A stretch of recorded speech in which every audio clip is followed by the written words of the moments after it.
Hi everyone! Starting a new gameplay of OMEA. I just loved the game that I want to play it again, the Odin's Trial. How can I say this? I finished the game in the good way in my previous first gameplay. I killed the werewolf, but there are much more content to be explored in the game, and I want to experience it, take another roads by example. So let's see if I can survive now. I will do the same thing. I have to check my audio and if everything is okay. I have to make my Twitch chat appear in my mood chat, so I have to pop out it here. Okay, we're already live here on YouTube and Twitch. No viewers yet, but that's not the problem because this video will be forever here on YouTube. So let's go. OMEA is not a generic AI dungeon game.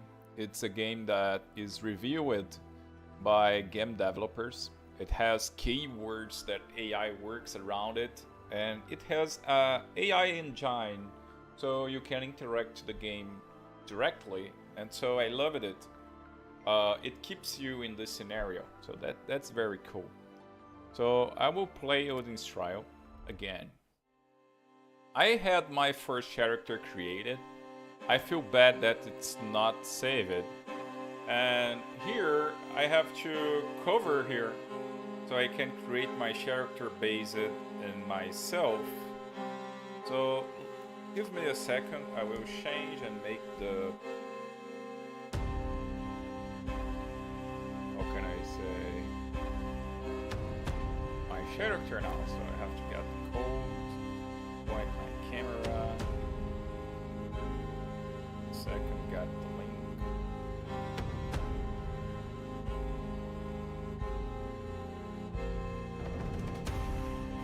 Nice, got it.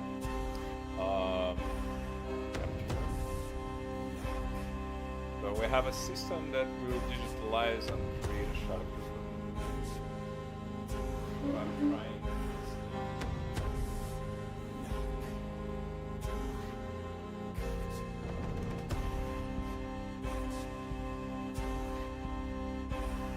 Okay.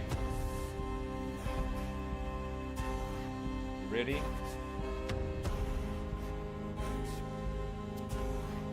So they are creating my visage. I found the music too high when I play it, so I will lower it a bit. Okay, let's see. My microphone is working. I have to get near it. Otherwise it will not work. Oh, it's working, it's working. Okay, so this is myself, the same myself from the other one. And what we get here is good physical, medium mental, low social. This is me. It's a biting hater of 30 winters.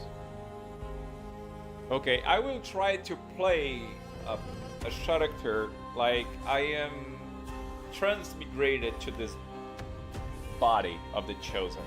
Let's see if I can do that. Let's play as I am transmigrated. Like this person died and I assumed his body. I will try this scenario.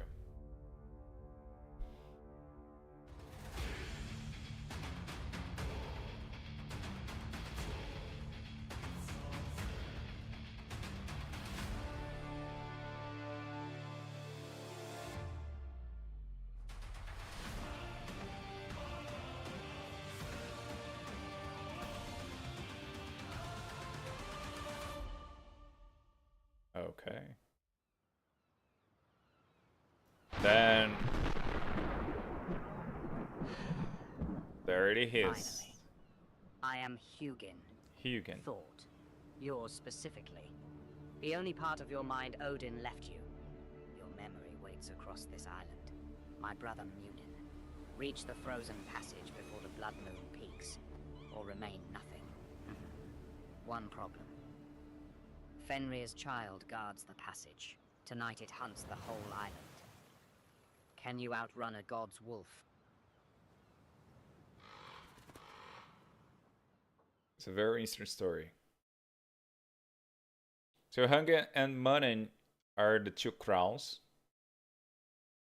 What's interesting? And let's go. Love yours. At morning.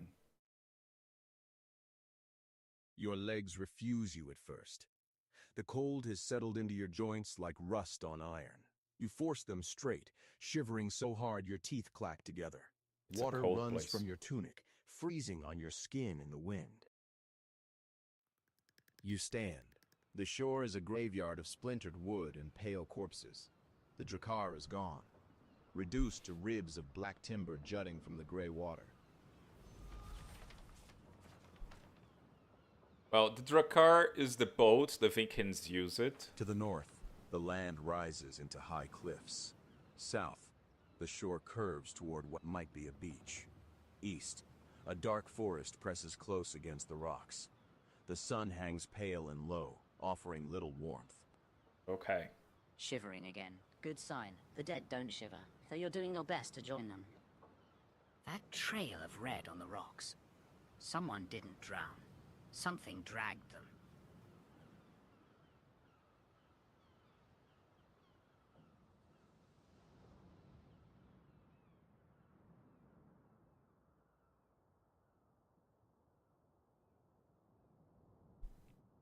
Well, I'm thinking of talking to Huggin. He didn't present it himself yet. Yes, he did. It's Huggin. He presented himself.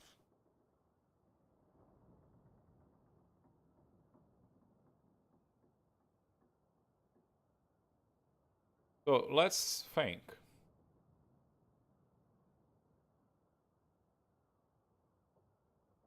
Oh, let's start. I would just...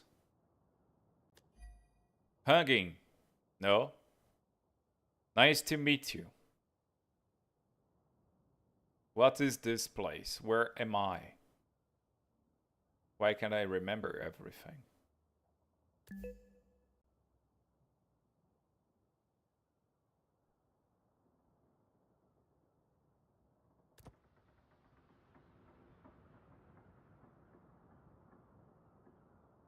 So I will start nicely. The raven shifts on the rock, feathers ruffling against the wind. His obsidian eyes bore into yours, unblinking. Behind him, the gray sea heaves, tossing broken planks and pale shapes against the black rocks. The cold bites through your soaked tunic, a constant, gnawing ache in your bones. Yes, I'm Nice to cold. meet you. You speak to a fragment of your own mind and offer pleasantries. Very polite. This place? A rock in the sea. A cage. As for your name, Odin took it. The price of the trial. So You're the empty, bird so you can be filled. is part or of my broken. mind. Look around. Wreckage, the dead. And that interesting trail of red leading up the cliff. Someone had a worse morning than you. Shall we stand here freezing while you ask questions I cannot answer, or do you want to live?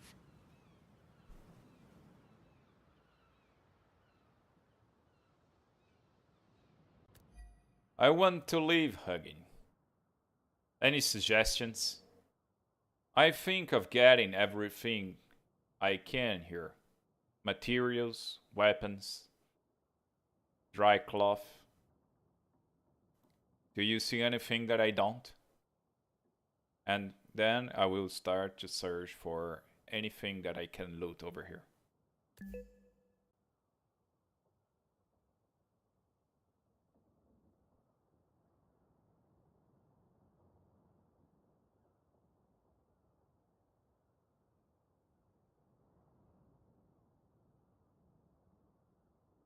I will start to not search but loot. I know it's like search that I can loot. The transcription was not exactly, so I can correct it. That's good.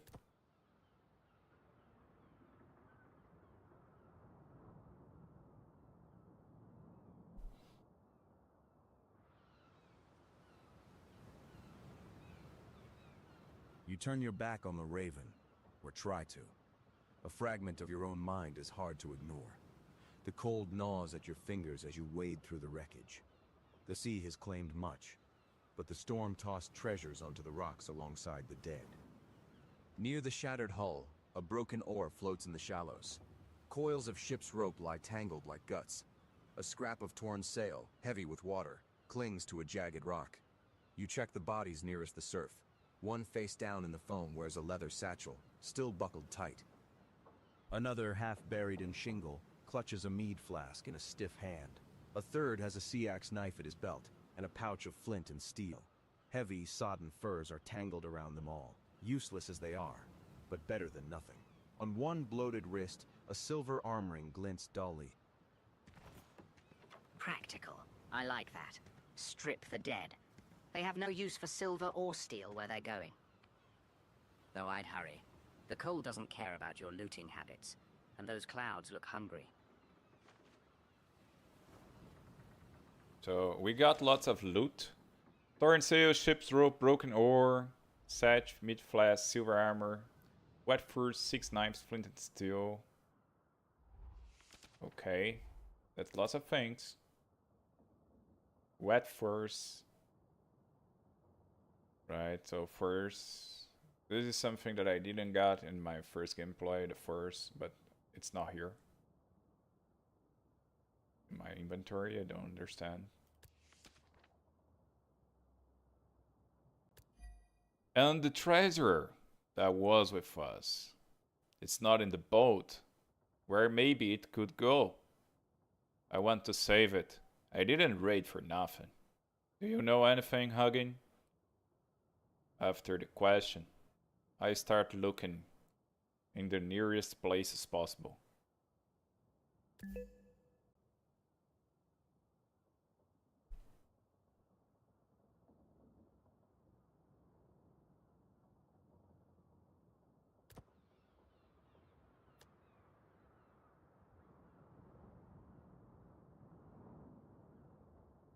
I'm trying to talk to the bird. This is something that I didn't did. I want to talk. Hugin shifts his weight, claws clicking on the black stone.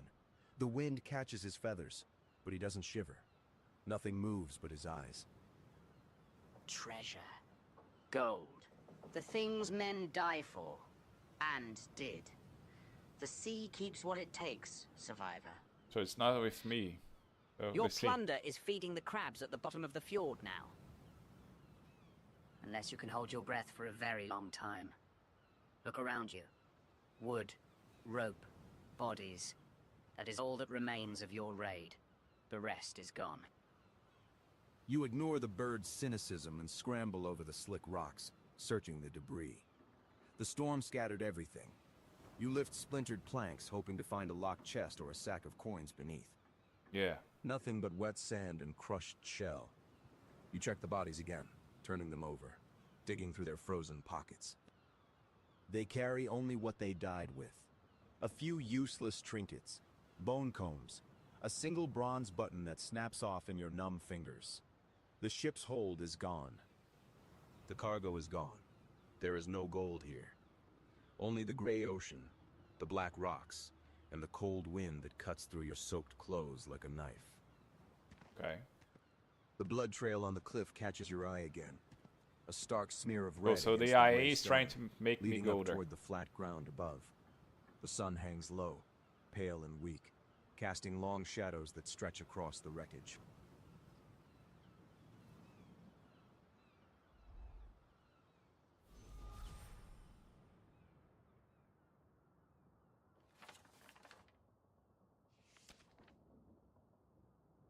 Starting standard Viking garb.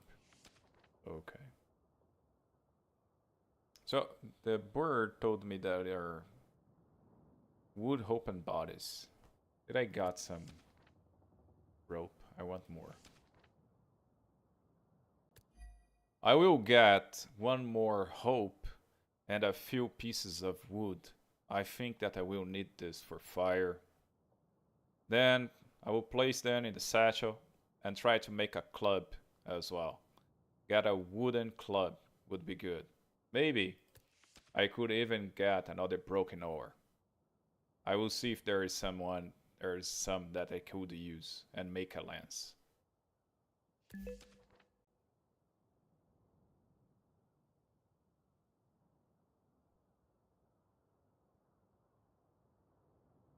Oh no, it's the hole.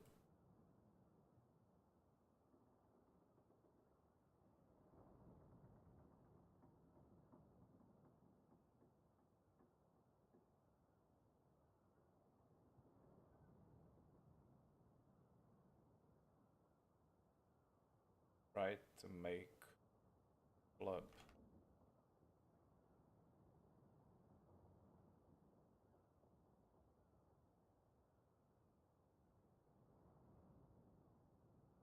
It's another broken ore.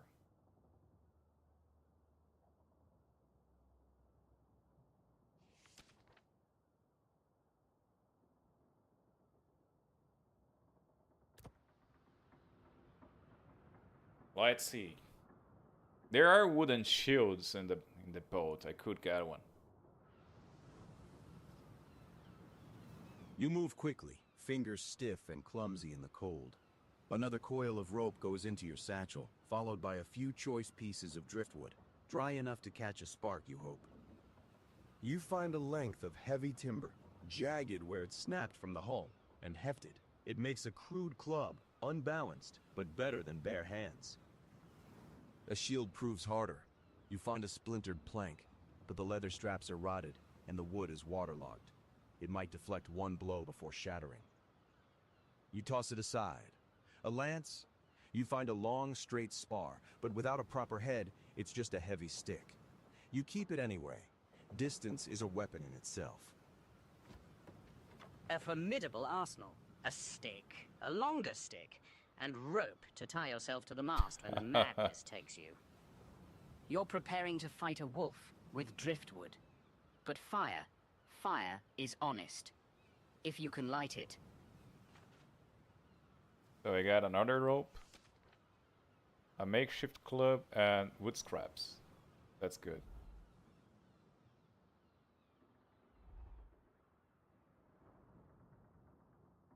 So, what are the name of the boat?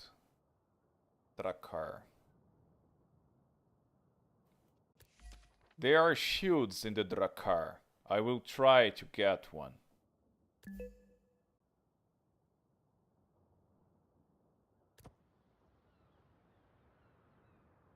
So, by the picture, I'm seeing shields here.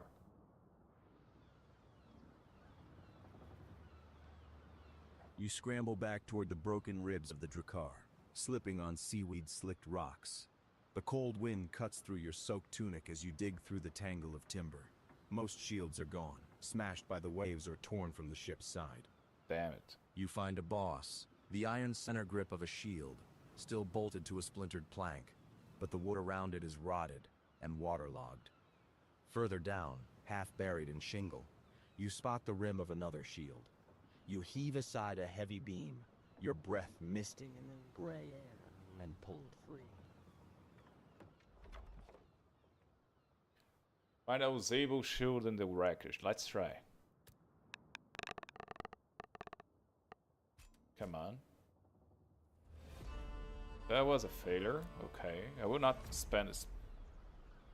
It's not worth. The shield is very good, but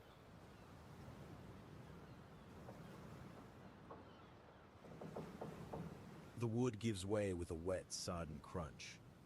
As you pull, the shield disintegrates in your hands. come on, that's a bad Layers shield. of waterlogged ply separating like old bread.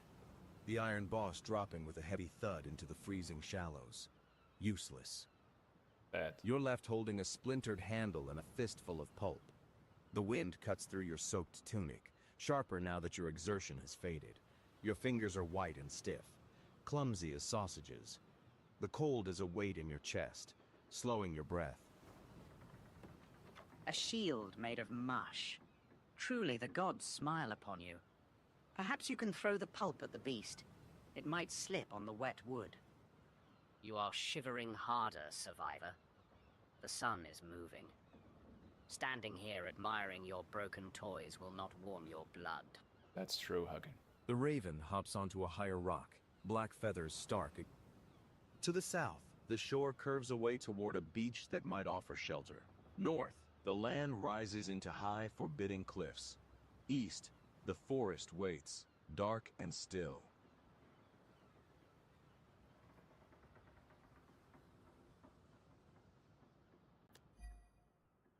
I'm going to follow the head trail and looking for anything that looks suspicious or lootable, and look also for food.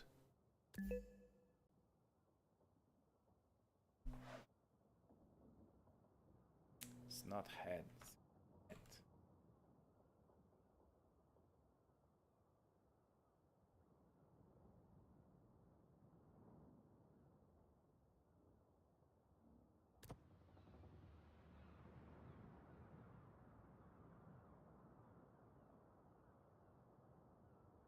So I don't have dry clothes.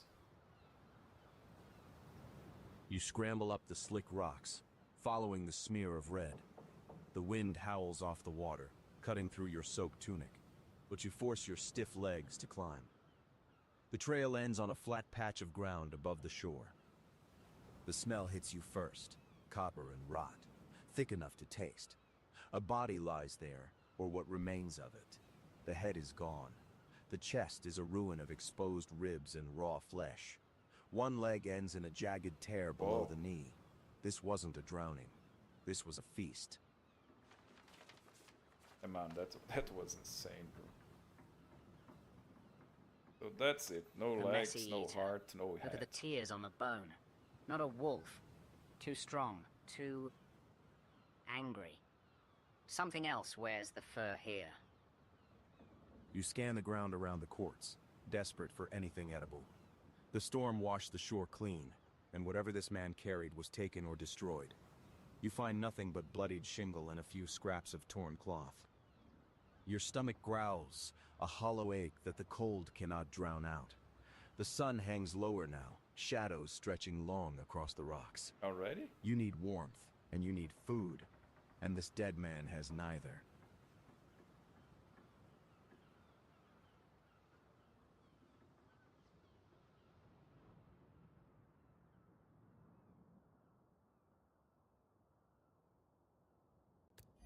I will start heading to the beach. Maybe I can find some crabs, fish, algae, or anything that I could eat. I already have the wood to light a fire, so I also want to find a good spot to hide over there. Let's first then check for information in the beach.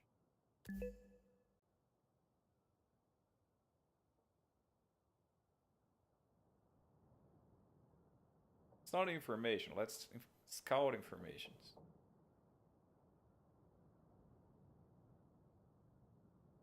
Okay, I'm bad at writing, I'm bad at everything.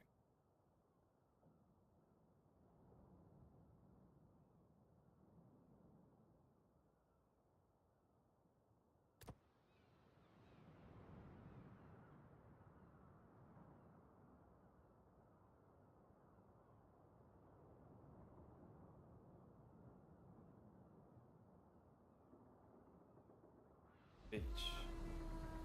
And we are at the beach already.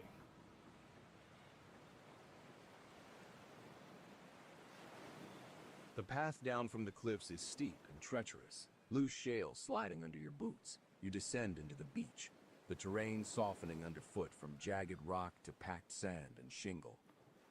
The wind here is different.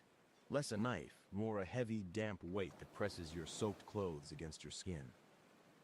The afternoon light is pale and slanting, casting long shadows across tidal pools that glint like dull mirrors. The air smells of salt, rotting kelp, and the sharp tang of seabird droppings. Gulls cry overhead, circling something near the water's edge. You scan the shore, looking for movement, for life. At first, you see only the debris of the ocean.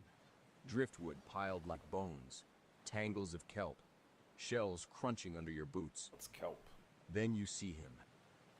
A figure lies half submerged in the foam near the high tide line. trapped under a heavy beam of broken timber. He's motionless, face turned away, skin pale as sea foam. He wears the salt-stained wool and leather of a Northman, a sea axe knife at his belt. He isn't moving.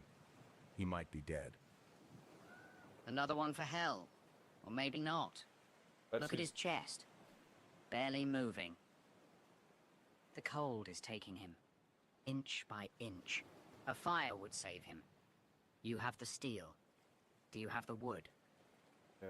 Nearby, the tidal pools teem with life. Small crabs scuttle into the shadows as your shadow falls over them. Clusters of shellfish cling to the rocks. Driftwood is scattered everywhere. Dry branches, bleached planks, enough to build a fire that could fight back the dying light. Further down the beach, the shore narrows into a rocky point where the birds gather thickest.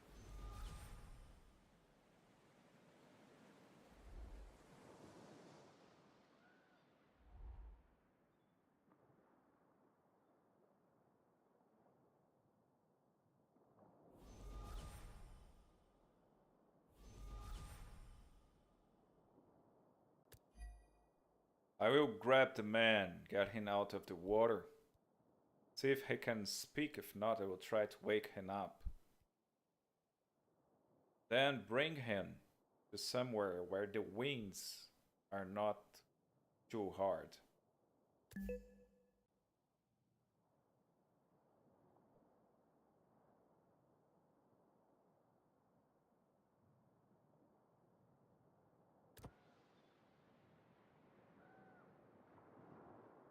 Let's see what we can find here.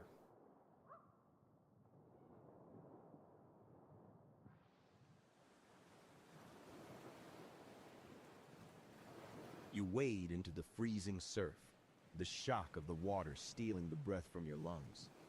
The man is heavy, dead weight, his sodden wool and leather dragging at you. You grip him under the arms, his skin is ice, his limbs stiff, and heave. The timber trapping him shifts with a wet crunch, grinding against the shingle. With a grunt of effort, you drag him free, his legs trailing in the foam as you backpedal toward the dry sand. Right.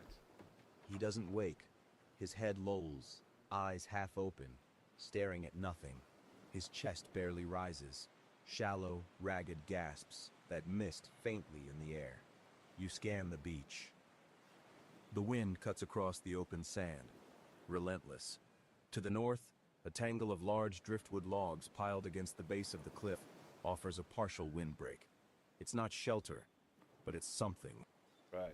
You drag him across the sand, your boots slipping on the wet shingle, your own breath coming hard.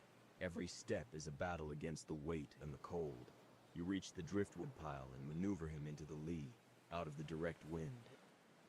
He lies still, pale as a corpse, save for the faintest movement of his chest. You check him again. No response to your voice. No reaction when you shake his shoulder. Just the slow, failing rhythm of his breathing. He's slipping away. The cold is a patient hunter. You have the steel. You have the wood. But can you make them kiss before the darkness takes him? Or you? Your hands are shaking too.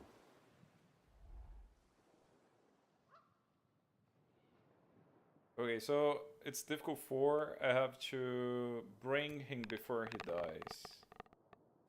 That is a super effective. Easy.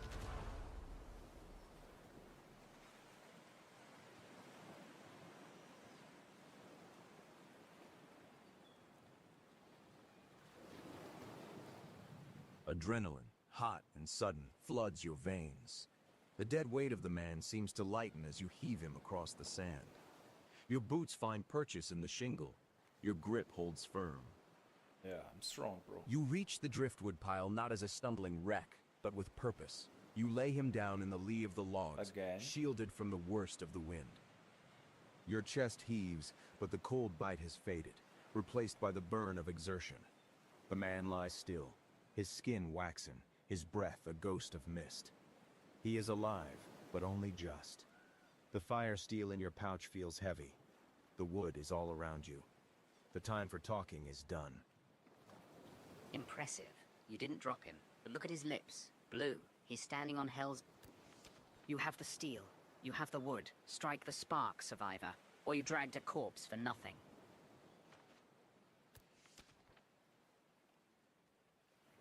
White claw, no name, no memory, hungry. Right.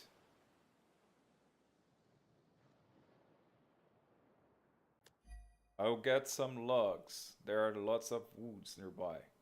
And then I will create the fire, protected from the wind.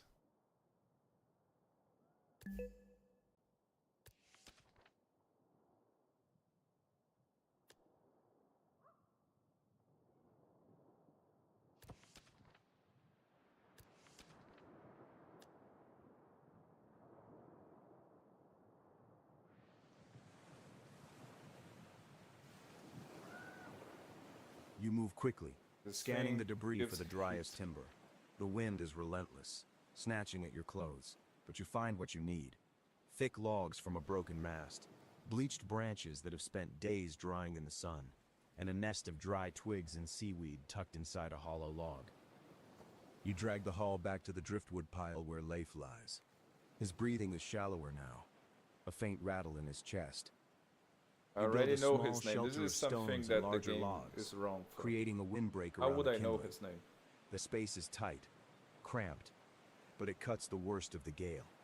You pull the flint and steel from your pouch, your fingers stiff and clumsy.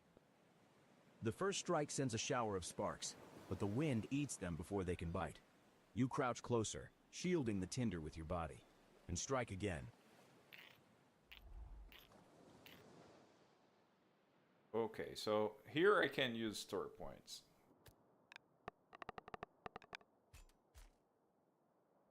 That's the data success. I will save a bro.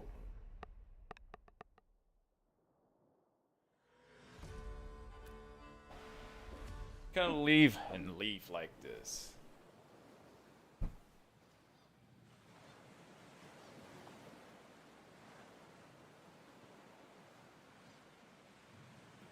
A spark bites into the dry tinder, glowing like an angry eye. You blow gently, feeding it your breath, and a flame curls upward, hungry and bright. It spreads to the twigs, then the larger branches, until a steady crackle fills the small shelter. Heat washes over you, driving back the gray numbness in your fingers. You drag the unconscious man closer to the blaze, wrapping him in the sodden furs you scavenged. The fire hisses as it touches the damp wool, but the warmth penetrates. Color returns slowly to his wax. Oh, it was not. I wanted to hear this. I'm not longer hypothermic. Odd. You're alive. I thought. The waves took everyone. And so the dead return to the world of the living. Two survivors. What are the odds? Or is this just more of Odin's cruel humor? Probably. Leif pushes himself up on one elbow, blinking at the firelight. He looks weaker than you've ever seen him. The scout who could track a fox across a glacier, reduced to shivering by a driftwood fire. But his eyes are sharp, scanning the beach, the wreckage, the darkening sky. We need to move. Tonight feels wrong. The birds stopped singing. What the hell?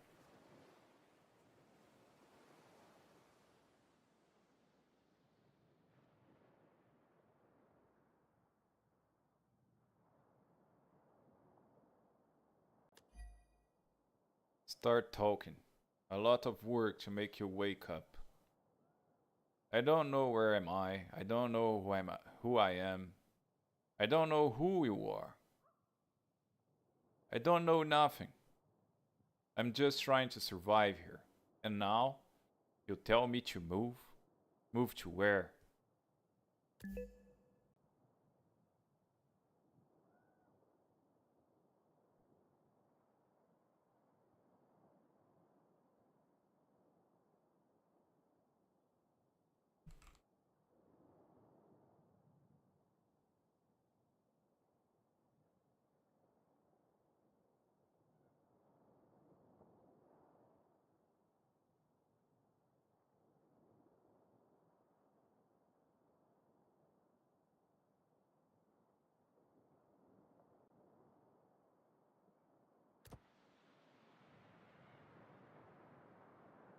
I don't know how the actions in this game looks in the time. There's no... We are in the afternoon. Leif stares at you, the firelight dancing in his eyes. For a moment, he says nothing, just searching your face as if looking for the man he knew beneath the stranger sitting before him. The wind howls outside the driftwood shelter, but inside, the crackle of the fire is the only sound. Odd, it's me. Leif. We sailed together under Jarl Thorfinn. We raided Northumbria together. Northumbria. You don't remember the ship, the storm? You don't remember your own name? Tragic. A warrior stripped of his glory, reduced to a blank slate. Though perhaps it's a mercy. You were quite tedious before. We're on an island. I don't know which one. The Drakkar is gone. The crew, most are dead. I woke up freezing. If you hadn't found me, we need to find shelter. Real shelter, or wood. This fire won't last the night. Leif rubs his hands together over the flames, trying to drive the feeling back into his fingers. He looks toward the dark forest to the east, then up at the high cliffs to the north, his expression grim. The forest, it looks dense. Might have game, or wolves. The cliffs, high ground. Could see the lay of the land. What do you think, Odd? You're the one with the axe. What axe? Do I have an axe? Yes, I have. Okay.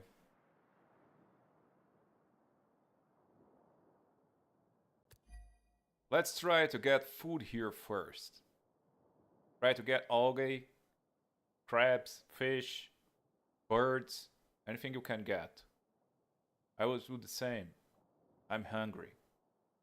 Let's do it fast. No more than 10 minutes.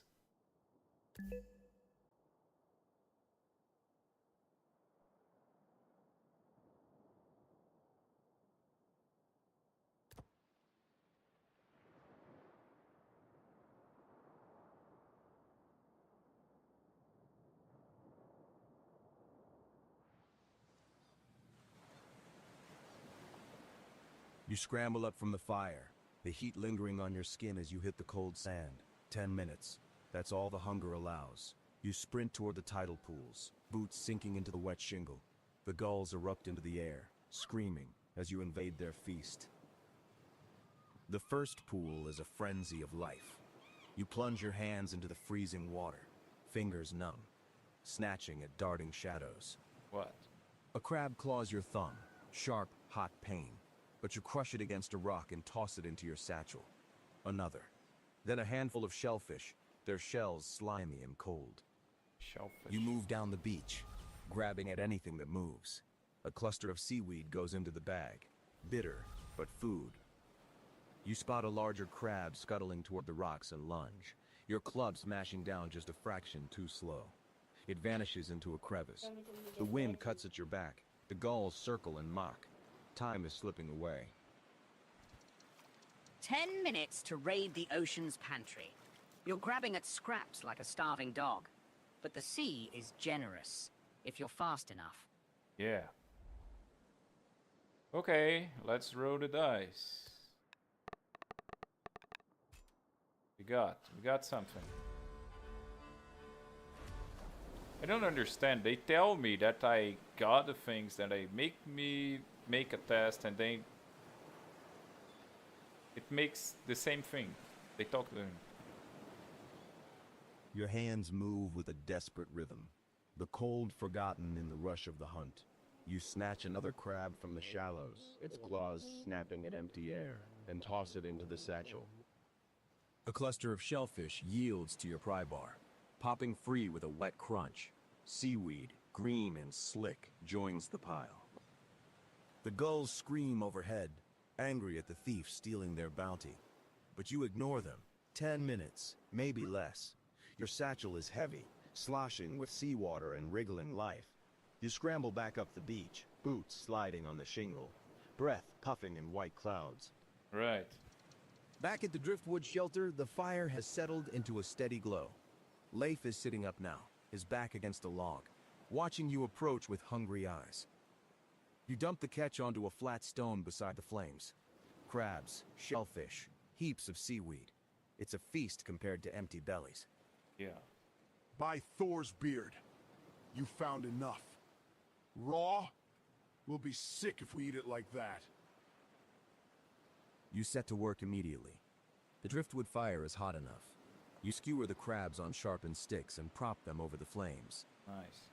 The shellfish go into the embers, shells popping in the heat.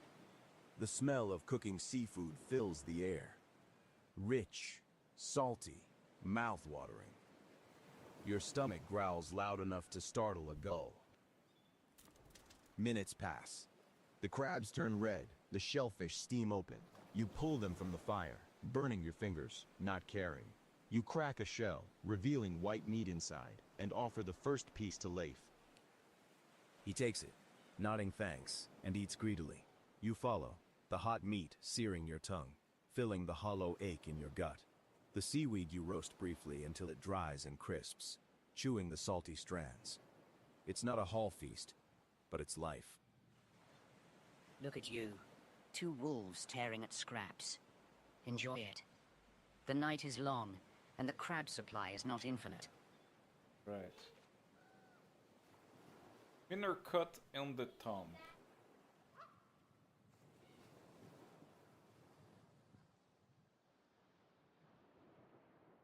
Right, so let's see my inventory. I have cooked crabs, cooked shellfish, roasted seaweed. Nice.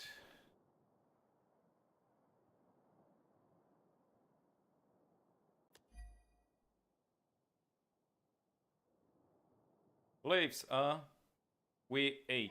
Now I have to be sincere. I am not Ud. My name is Max Pita.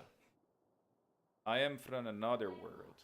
I just wake up in this body, trying to survive here, talking to a bird that tells me that it's part of my memory. And now you. Oops. Let's see how the game will make this logic.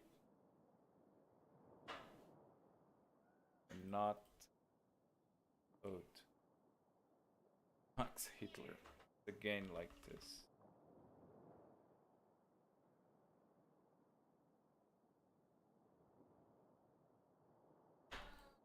Memory.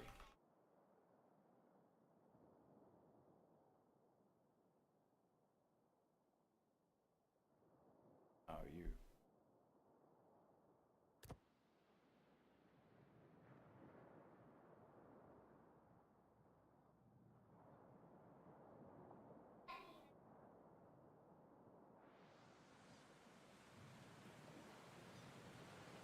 Leif stares at you, the half-eaten crab forgotten in his hand. The firelight flickers across his face, highlighting the deep lines of confusion etched there. He chews slowly, swallows, and sets the food down on the flat rock. Max? Pita? Odd. The cold has frozen your mind. Another world? You speak like a fever dream. Yeah. You are odd. We are Vikings. We raided Northumbria together. Don't you remember the Hall? The long ships? Max Pita.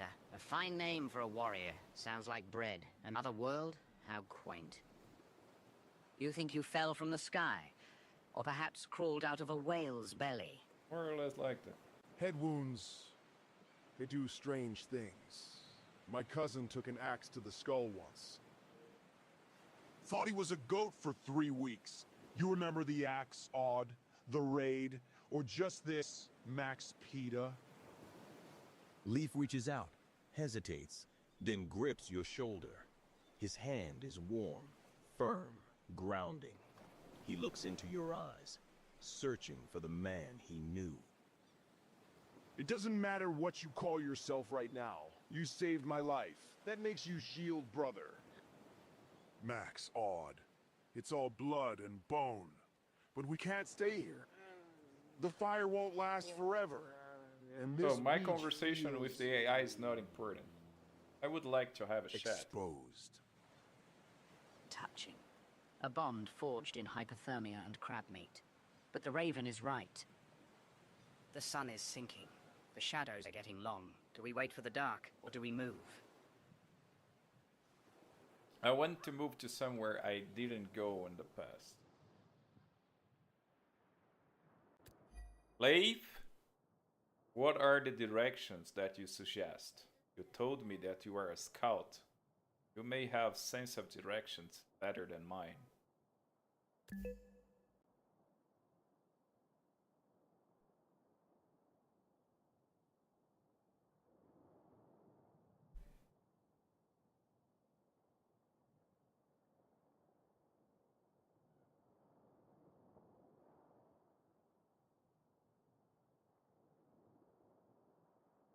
Oh, let's try again. Leif, I don't know where to go. Where do you suggest? You told me that you are a scout.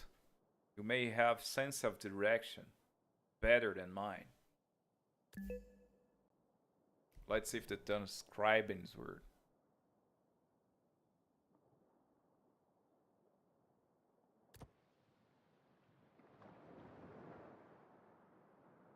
Okay, let's try to find a good place to go.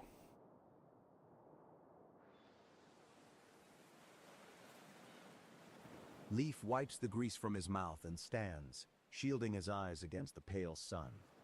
He turns slowly, scanning the horizon with the practiced focus of a man who has spent his life watching for threats in the distance.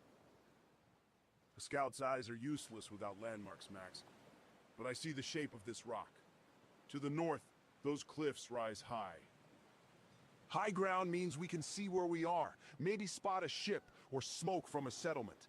That's a good But thing. the path looks steep, and the wind up there will cut us like knives. To the east, that forest. It's thick, dark. Could be game, could be wolves, or worse. But the trees would break the wind, and there might be shelter. Hard to say which is the safer death. Right. Climb the cold rock or walk into the dark woods. Both excellent choices for a man with no memory. Which way does your gut pull you, Max Patter? Or do you need the bird to decide? Leif looks at you, waiting for your call. The So fire let's go. crackles behind you, a temporary comfort.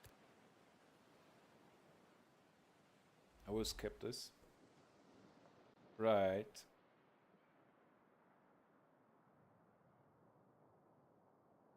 So let's try the cliff. Let's go for the high ground, Leifs. Move ahead.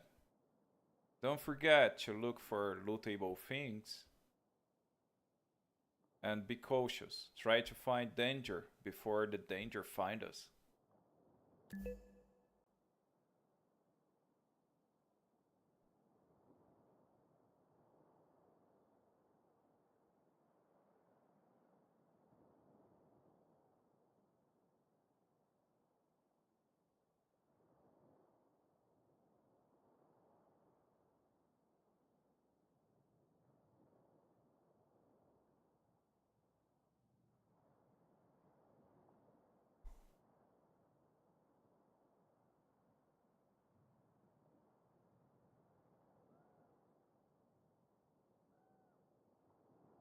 And us.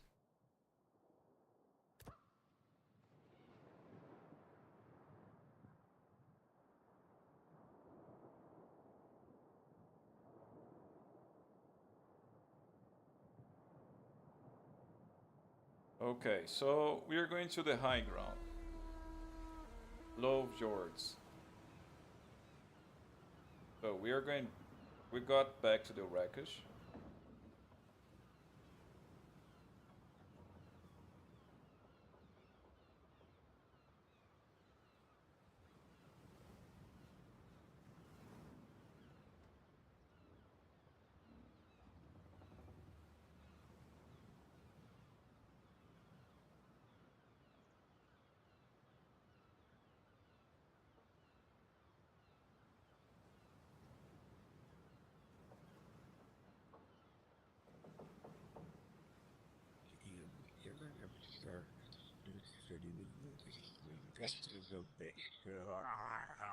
Yeah, he's crazy.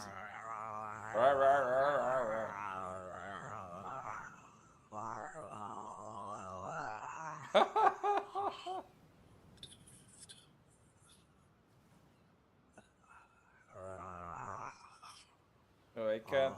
I will skip this. Leif moves ahead, his footing sure despite his recent ordeal, eyes constantly sweeping the terrain. He pauses at a ridge, waiting for you to catch your breath, before gesturing you forward into the open expanse above. So what? You crest the rise and stand on the flat, rocky plateau of the low fjords. The wind hits you harder here, unbroken by the cliffs below, carrying the sharp scent of salt and something rotting. The sun is low, painting the black rocks and the gray sky in hues of deep amber and bruised orange. Below, the beach where you woke is a thin strip of sand, but your eyes are drawn to the wreckage scattered in the shallows. The broken ribs of the Drakkar jut from the water like the bones of a leviathan. Bodies lie scattered on the shore and in the surf, pale shapes turning in the tide. There. The ship is truly gone. Look at them. So many. The sea took more than the raid ever did. A fine graveyard, open sky, cold water, and no one to sing the dirge. But look there, Max Pita. The rocks are stained. Someone didn't drown.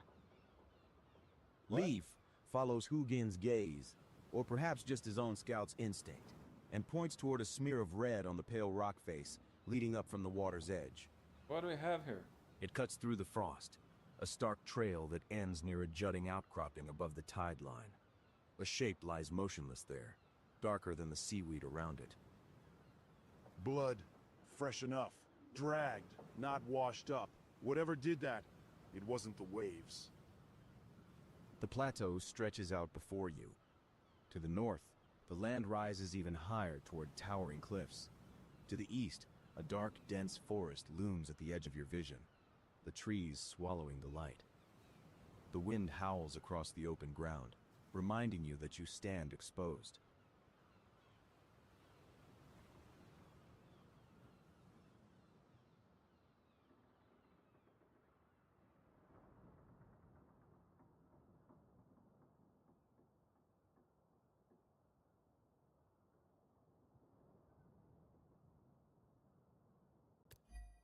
What do you think, Leif? Do we go to the forest and hide from the cold at night? Or do we keep going to the mountain and try to see things from a higher position, in the high ground?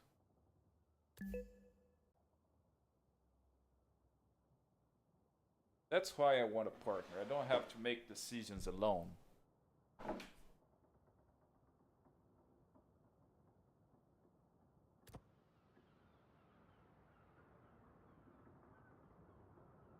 I don't know why it translates like ladies, but it's Leif. Leif scans the horizon again, his eyes narrowing against the biting wind.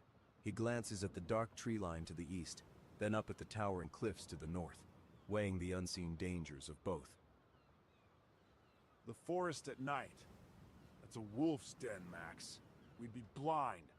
If there's a path, we won't find it until we walk into a tree. Or a bear. But the trees break the wind, and there might be shelter. The high ground. Climbing those cliffs in the dark is a good way to break a leg. But you're right. From up there, we'd see the whole island. Firelight, smoke, the lay of the land. Climb into the wind where the frost claims fingers first, or stumble into the dark where the teeth wait. Truly, you are spoiled for choice. If we go up, we see. If we go in, we hide. What's more important to you right now, Max? Knowing what's out there, or not letting it find you?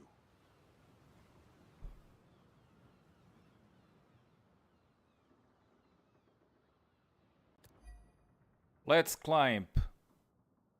Always be careful. Let's use the ropes that we have.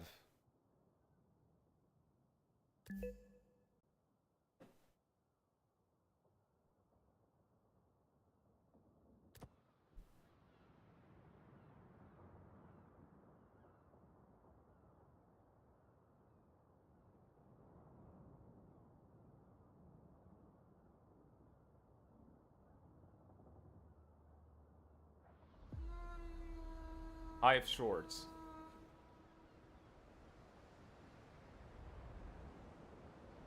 So we're not The entering path from the foster. lowlands steepens into a rugged scramble, the loose shale sliding beneath your boots like dry bones. You uncoil the ship's rope, the fibers rough and salt stiff, and loop it around a jagged spur of rock jutting from the cliff face. Leif takes the other end, bracing his feet against a narrow ledge. You test the line. It holds. Hand over hand, you haul yourself up the gray rock face, the wind screaming in your ears, tugging at your clothes like invisible hands trying to pull you into the void. The rope groans under the strain, rubbing against sharp edges. Leif grunts with effort below, his boots slipping on scree as he follows your lead.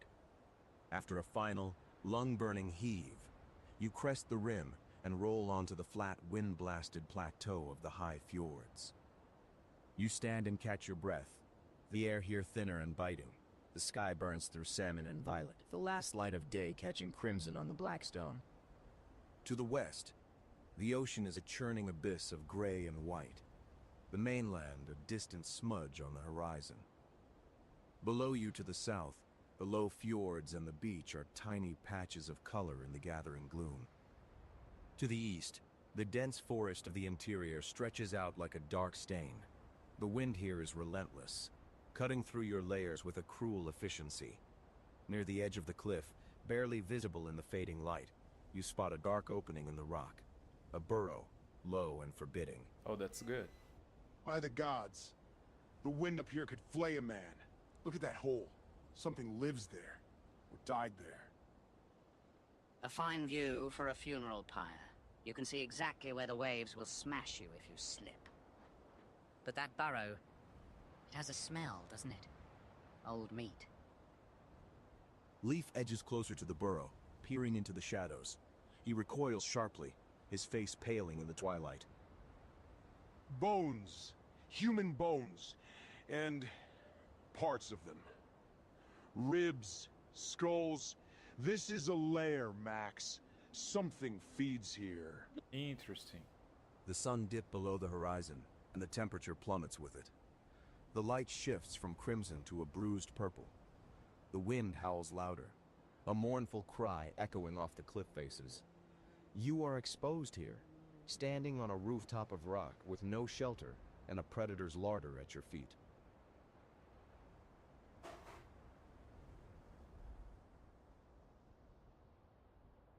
We have no choice. Oh, I have to press. We have no choice, Leif. We are at night. We don't have torches. And we need to rest. Let's first be in this hole and wait that the thing that hunt don't come this night. We make turns. I sleep, you take guard. Then you sleep, and I take the guard.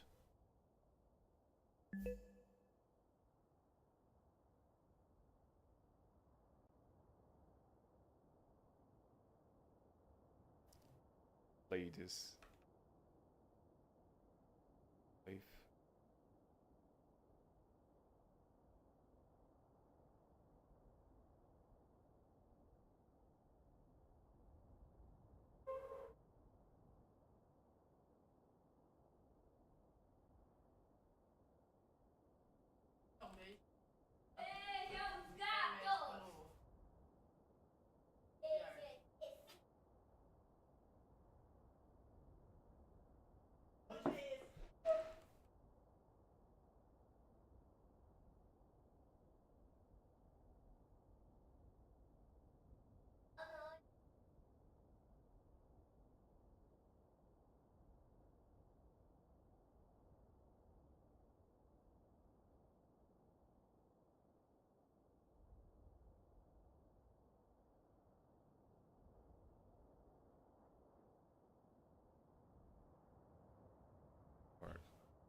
Crane.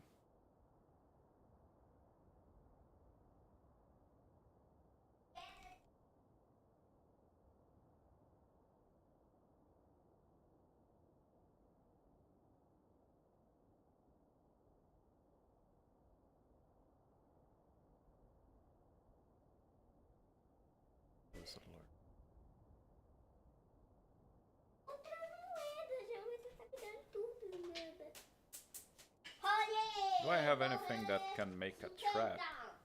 Oh.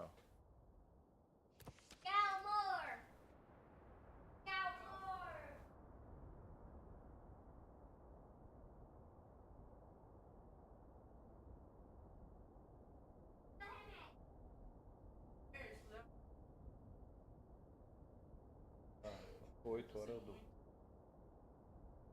Oh. So we are at night now.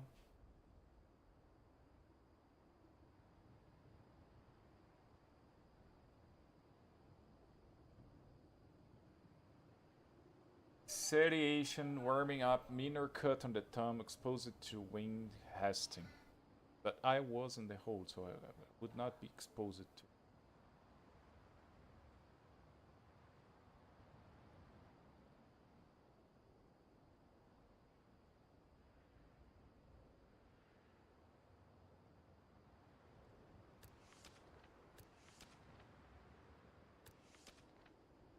I'm waiting.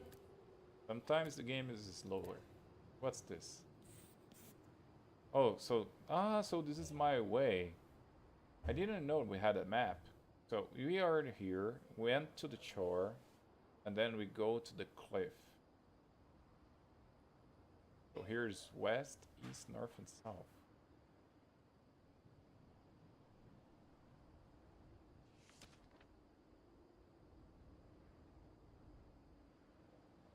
You grab a loose slab of stone and start scraping, shoving ribs and skulls aside with grim efficiency. The bones clatter and rattle, a dry, terrible sound.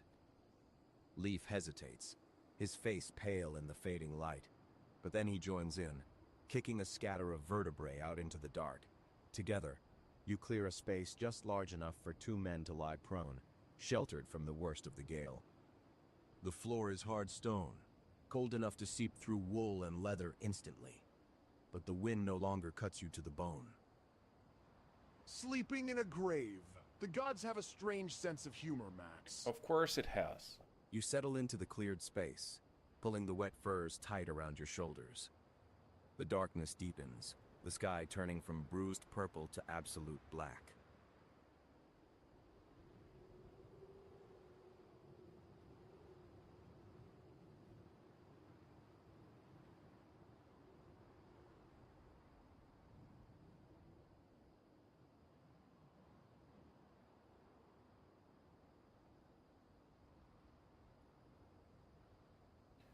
The only light comes from the faintly ghostly glow of the stars on the distant churning sea.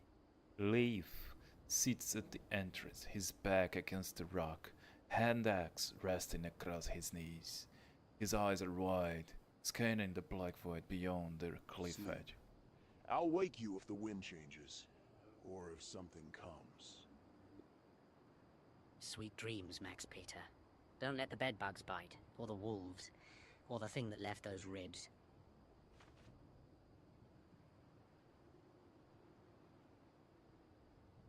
We ate everything? Whoa, we lost all the food.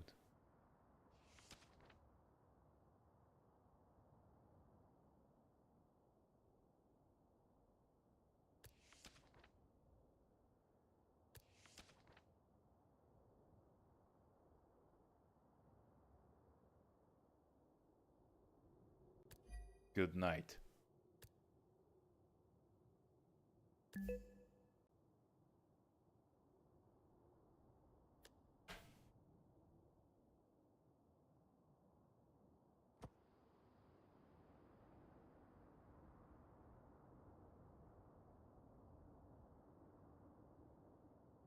So I'm sleeping.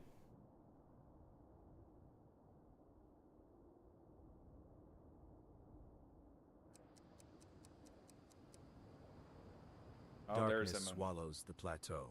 The moon rises, a pale, sickly eye watching from behind a veil of ragged clouds, casting a silver sheen over the frost-slicked rocks.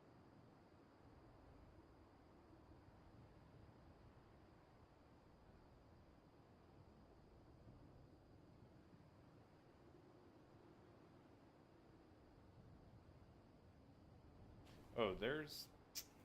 You lie on the hard stone, the cold seeping through your soaked wool and furs. A slow creeping chill that settles deep in your joints. Where one takes it reads, the other it bugs. The woman ribs push it aside, the rat offended with the wind gusts outside. Leif sits at the edge, silhouetted against the moonlight, his hand axe again. Sleep well, Max Pita. The dead are quiet company. They don't ask for your name, and they don't care where you're from. Okay. Exhaustion drags you down, despite the horror of your bed. The cold is a physical weight, pressing the air from your lungs. Your thoughts fragment images of a burning longship, a woman's laugh, the flash of an axe before dissolving into blackness. Time loses meaning. There is only the wind, the cold, and the occasional shift of Leif's boots on stone. Max! Max, wake up! Okay. A hand shakes your shoulder. You jolt awake, gasping, your body stiff and aching. The cold is worse now, a deep, biting ache in your fingers and toes. The moon has moved across the sky, casting long, distorted shadows. The wind is dropped to a low, eerie moan. Leif looks down at you, his face pale and drawn, eyes wide and staring not at you, but out into the dark. I heard something down the slope. A howl, not a wolf. Something bigger. Pita. The night is full of singers, Max. Some are furry, some are not. Shall we go see which one wants to eat us?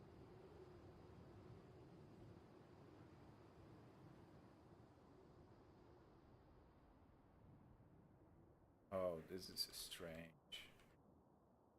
Let's try to make it better. This is strange, Leif. Take guard position. Try to get in a narrow place.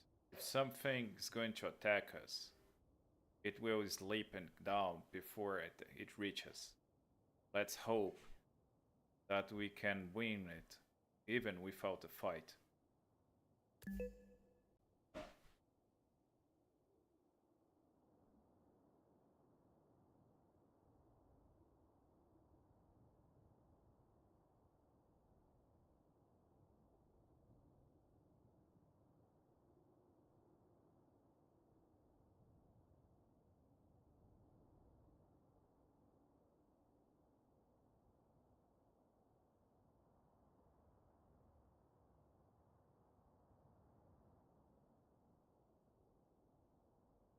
It's...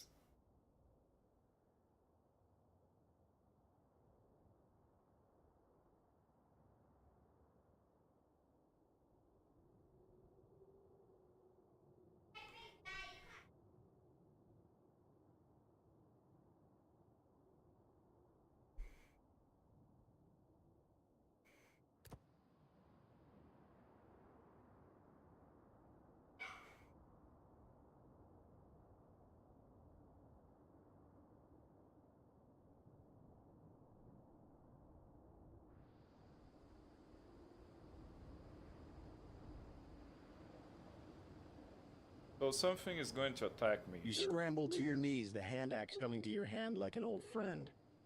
The burrow entrance is a narrow throat of stone, barely wide enough for two men to stand abreast. You press your back against the cold rock wall, Leif mirroring you on the other side. The darkness outside is absolute, a void that seems to breathe with the wind. The howl echoes again, closer this time, vibrating in your chest. It is a sound that belongs to no wolf you have ever heard deeper, more guttural, carrying a weight of malice that freezes the blood in your veins. It's coming up the slope. I can hear the rocks shifting under its paws. Heavy. Too heavy for a wolf.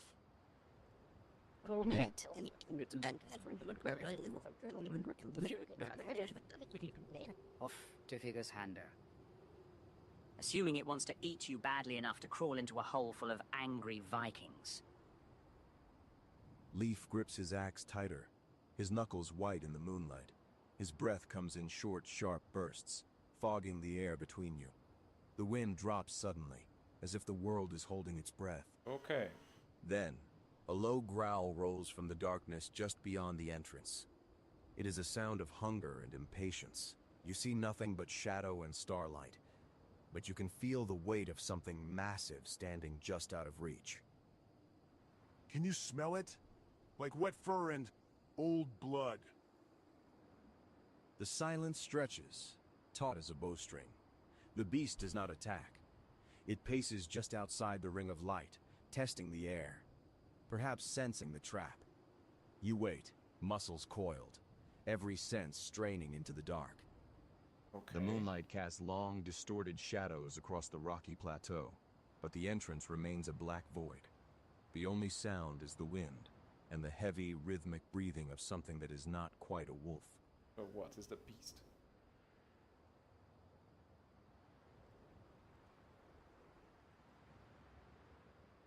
Waiting.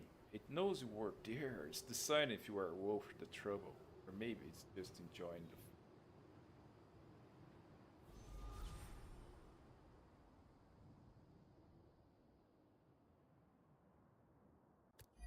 Stay on ground, Leifs. If it comes in, we attack. No mercy. Hit him and throw him in the ocean. It's our best option.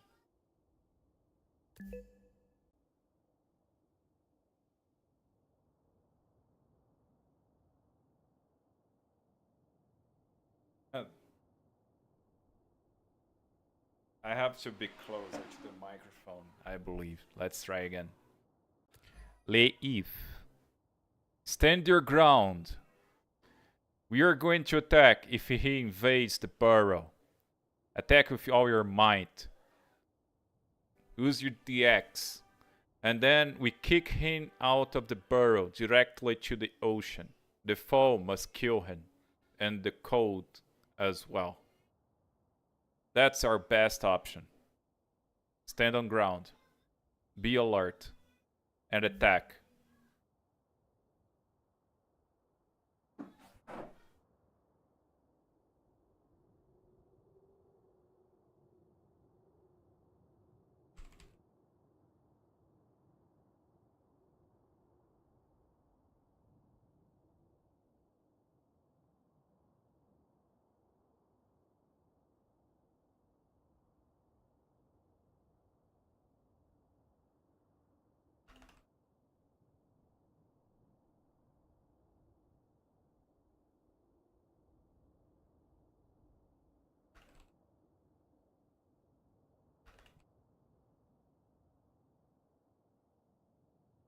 Stand your ground.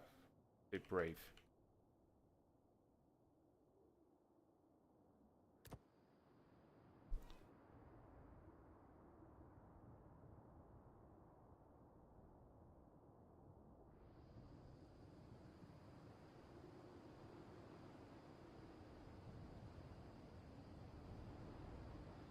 You grip the hand axe until your knuckles ache. The cold leather slick against your palm. Leif nods, a sharp, terrified jerk of his chin, and braces his shoulder against the rock wall. The burrow entrance is a narrow frame of darkness, a killing ground if the beast is foolish enough to enter. Yeah. Outside, the heavy breathing stops. The silence stretches, thin and brittle. Then, a low snarl vibrates through the stone floor, and a shadow detaches itself from the night. A massive head, broad as a shield, fills the entrance. Eyes burn with a pale, sickly light. It doesn't hesitate. It lunges. What? Now! Now? Okay, so we roll the dice. No results. It's a critical failure. I can re-roll.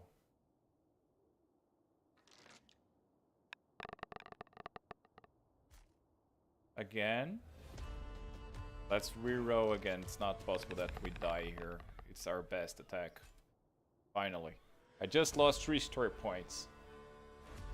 2.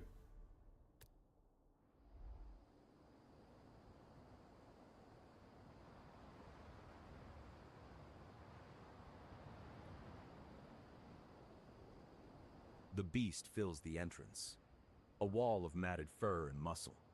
You swing before it can snap its jaws, the hand axe biting deep into its shoulder. Black blood sprays, hot and foul.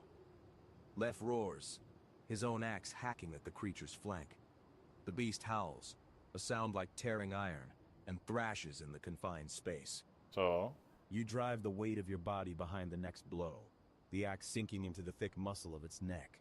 It staggers, its paws scrabbling for purchase on the stone floor. Leif kicks it square in the chest, and the beast loses its footing. It tumbles backward out of the burrow, claws raking the air, and pitches over the cliff edge into the dark. Silence rushes back in, broken only by the fading sound of something falling far below.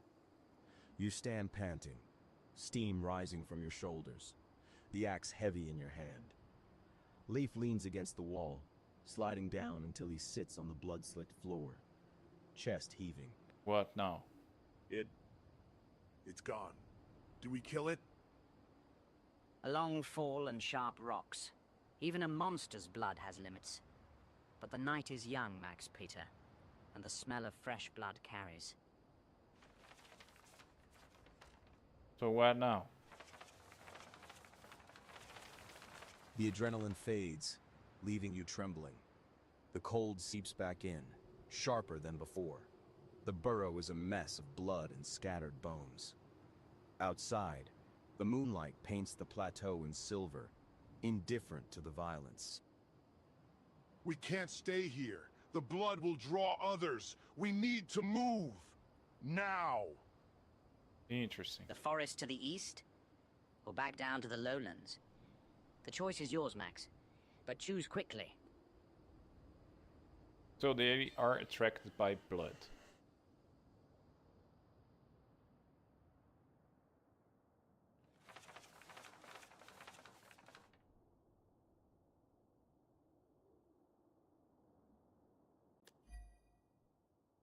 What if take the shore to the west? Not to the wreckage, but to the other side.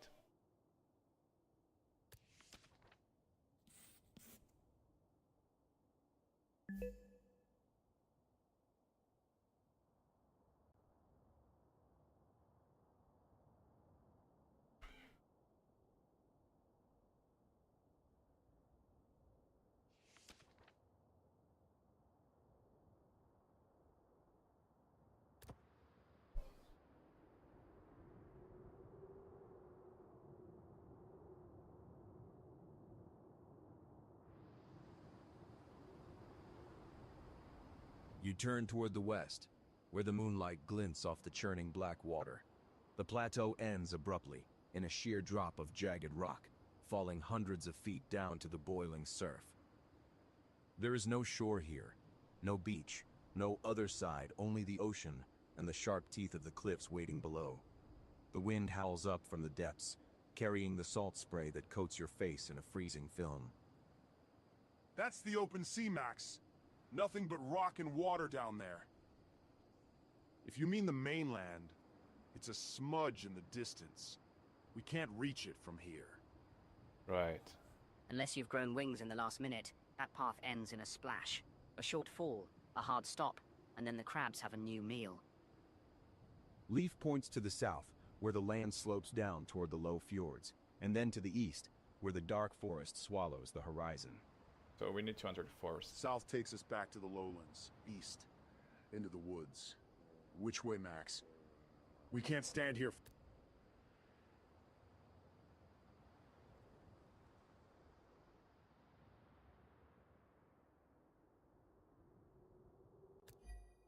I don't think another wolf or any creature of this would come by now.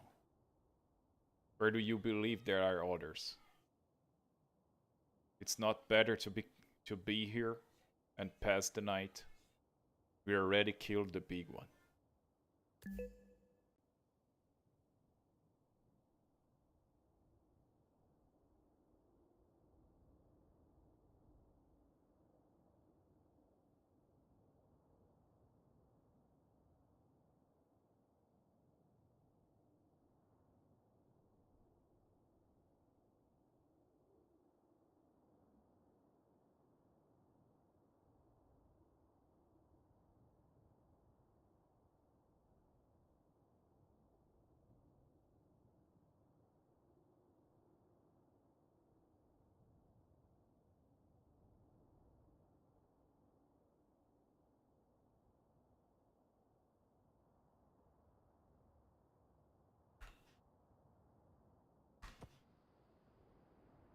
Kill the big one.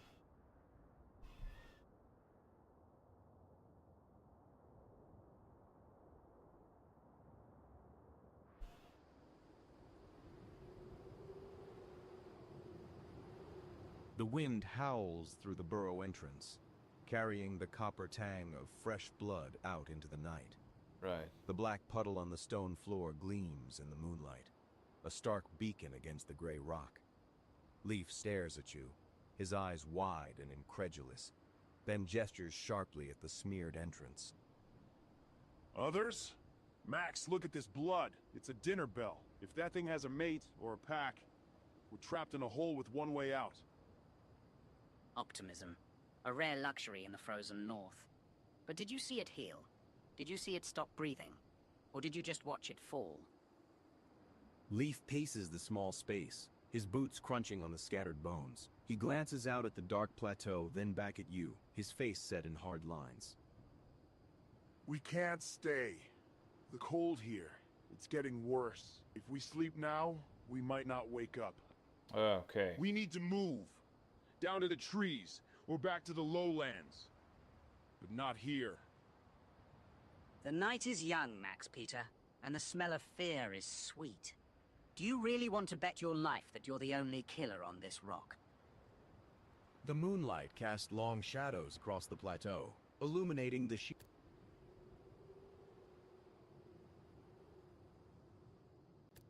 Let's move to the forest, Leaf.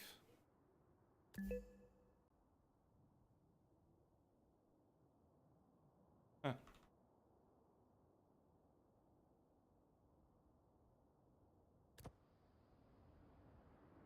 And to the forest then. Have no option.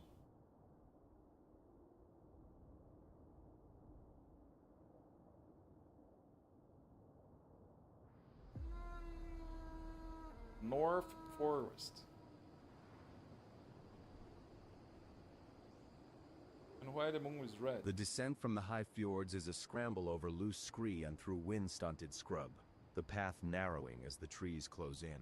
The air grows still, trapped beneath the canopy, and the quality of light shifts. The moon above is huge and rust-red, casting a bloody glow over the forest floor. You stand in the North Forest. Massive spruces and birches press close, their trunks like the pillars of a ruined hall. Snow patches the ground, pristine except for the trail of massive, inhuman tracks that lead deeper into the gloom.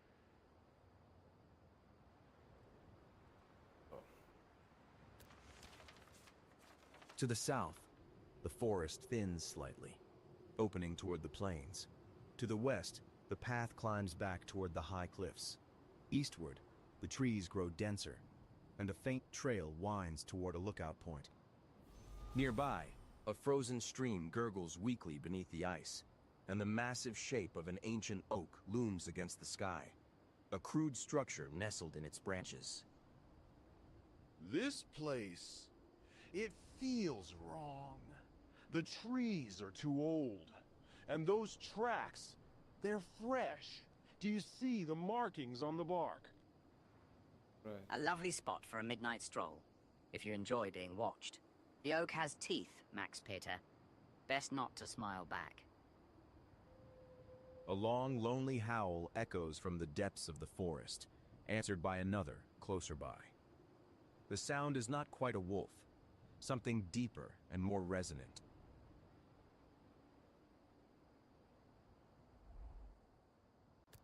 Let's move quickly to the lookout point.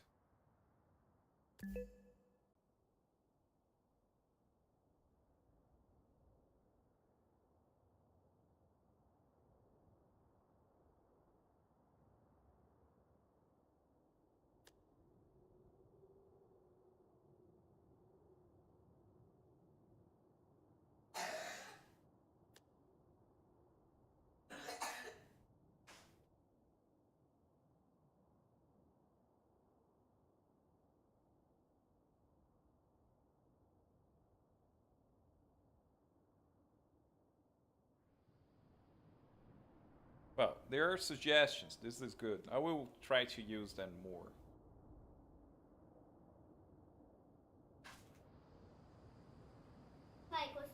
You step closer to the nearest spruce, the bark rough and cold under your fingertips. Deep grooves are cut into the wood, jagged and deliberate runes. They are old, weathered by seasons of wind and rain, but the shapes are unmistakable. Alges for protection, Isa for ice, and others worn nearly smooth by time. Whoa. I don't know these marks. They look like claws, but too straight. Someone carved them. The alphabet of the gods, or just scratches from a bored bear, Alges, the elk, a shield against the dark. Useful if you believe the wood cares. The rust-red moonlight filters through the branches, turning the runes into dark veins on the tree. Further up the path, the massive oak looms, its branches heavy with strange shaped skulls, bundles of herbs, and the faint curl of smoke from a platform high above. That oak, it shouldn't be this far north. And that structure in the branches, someone lives up there. So what?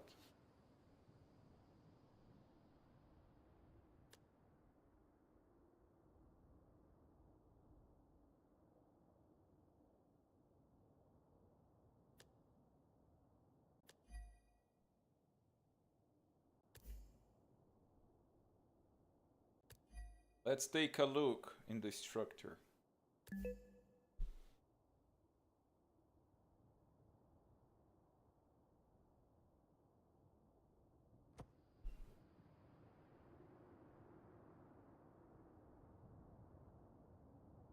So what do we have?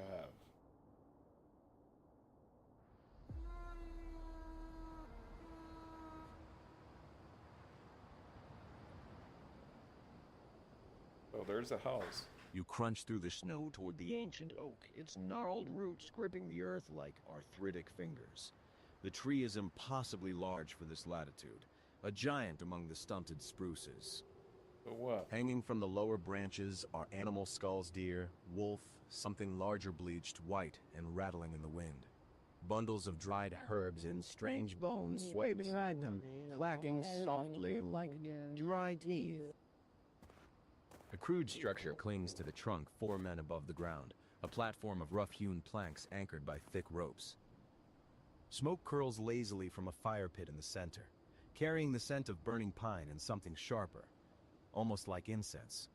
A rope ladder hangs down, swaying gently in the draft. This is no hunter's perch. It's a home. But who would live in a tree in the dead of winter on an island like this? Yeah. A madman. Or a god. Sometimes there is no difference. Look at the runes on the trunk. They bind this place. Keeps the bad things out, or keeps them in. Leif grips his sea axe knife, his eyes darting from the ladder to the dark windows of the treehouse. The rust-red moonlight paints the skulls in bloody hues. Do we climb or call out? If someone is up there, they've seen us already.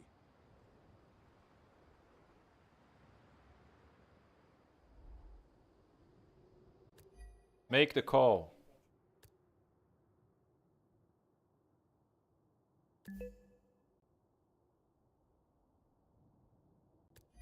Is someone up there? Someone?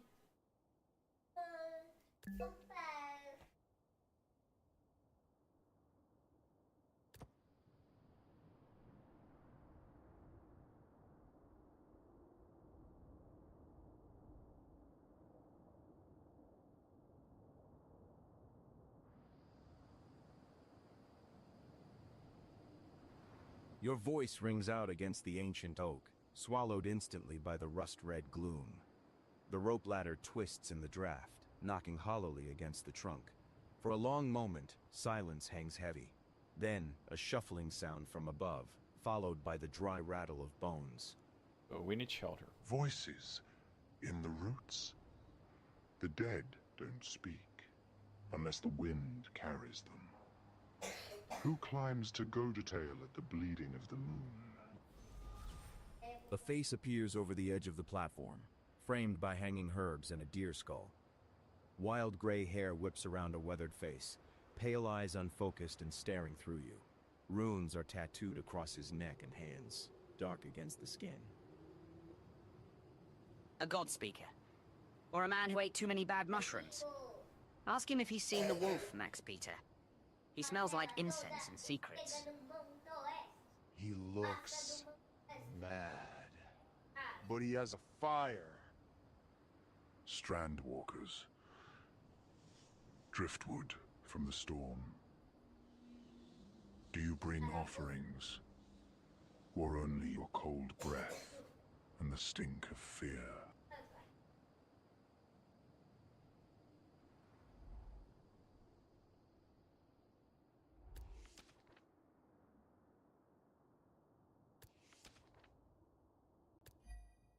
We have many things. We fighted a giant beast and won. We are looking for shelter. Can we have a talk inside?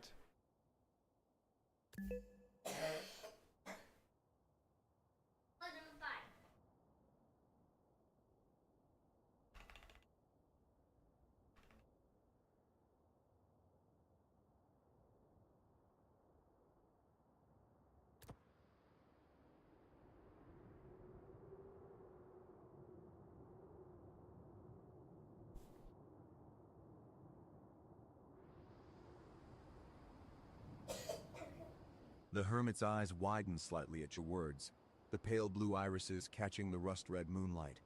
He leans over the edge of the platform, the deer skull beside him clacking softly against the wood. One against the walker. Bold words for Driftwood. The moon is full, and the blood is hot. If you truly wounded the child of Fenrir, then the All-Father's eye is upon you.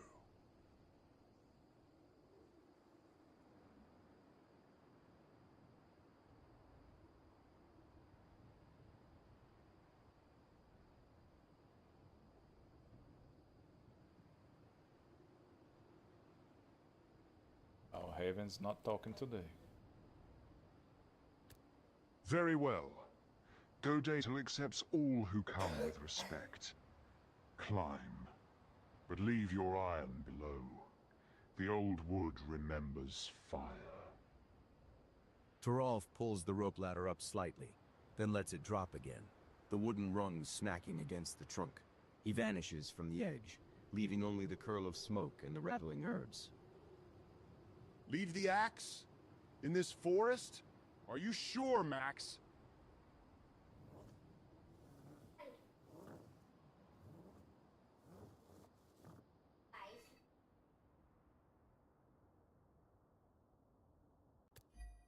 Let's just hide it here. We have the club yet, and improvised weapons. Let's go up. We can't froze to death or fight another wolf down here.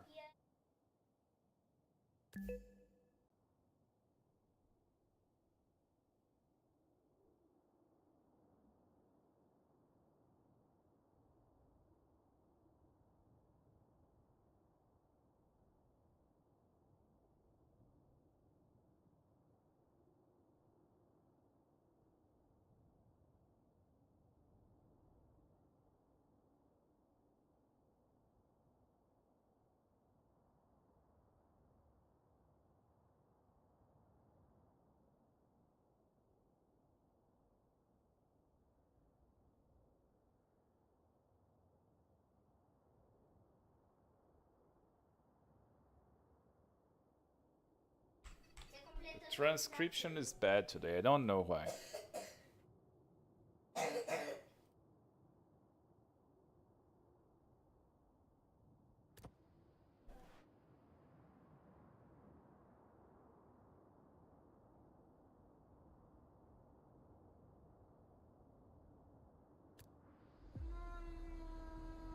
So we entered.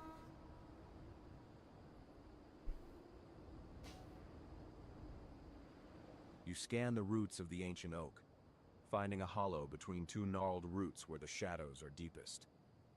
You shove the hand axe deep into the darkness, covering it with loose snow and a layer of dead leaves.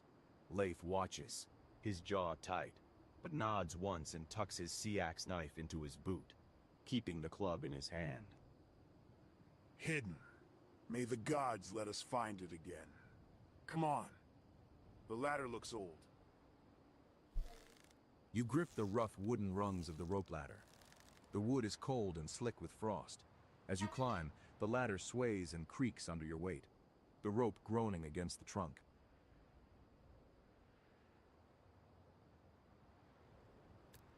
A bird's nest for humans. Charming. Let's hope the mother bird doesn't return hungry. Huh.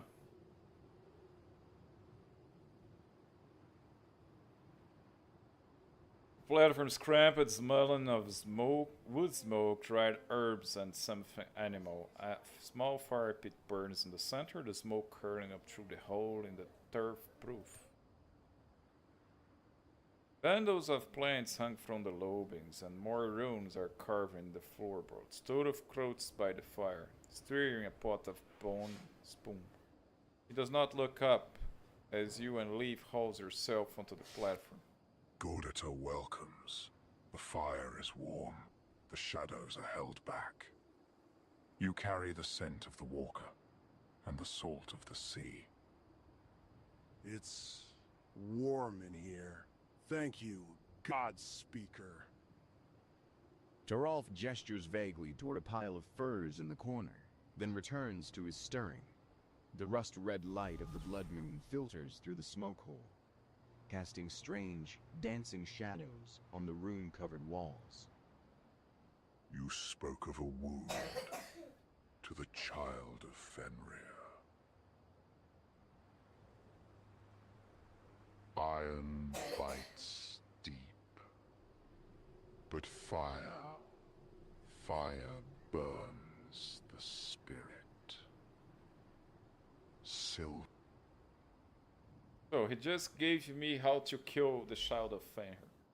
We need fire, silver, and fire. Fire, silver, and iron.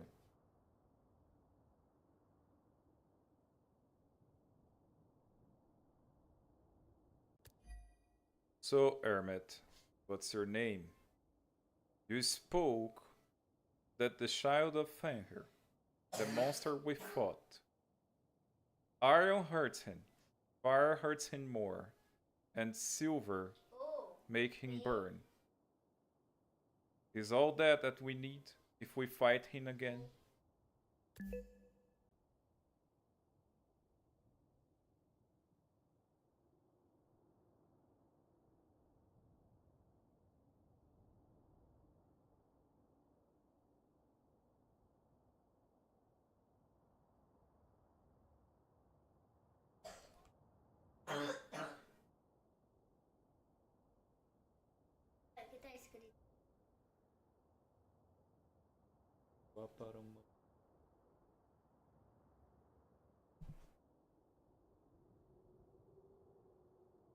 Iron hurts.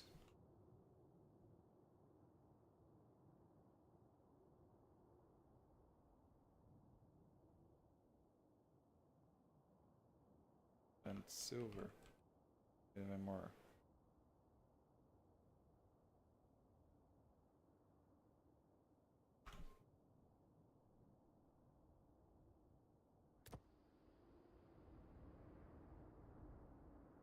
So we are here for the Hermit.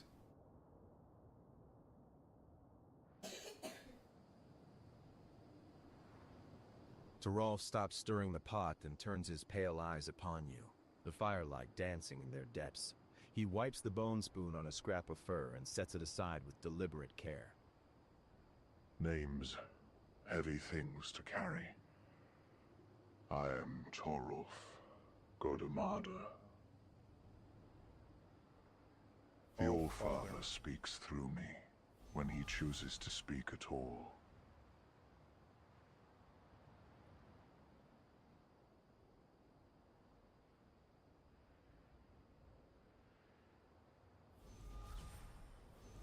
You listen well, Strandwalker.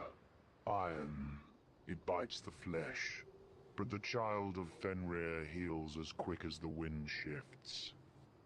Right. Fire, purifies. It burns the spirit, leaves scars that do not fade. And silver, silver is cold. Cold as the moon above us. It burns the blood. The walker fears the white metal. If you have silver, you have a chance. If you have fire, you have hope. Silver, I have none. Do you, Max?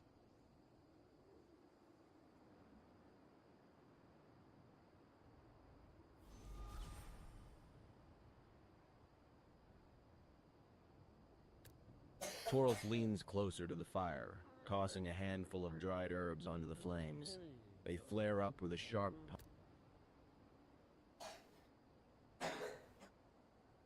Rest now. The night is long, and Godatel's walls are thick. Ask what you will. I have seen much from this perch. Right.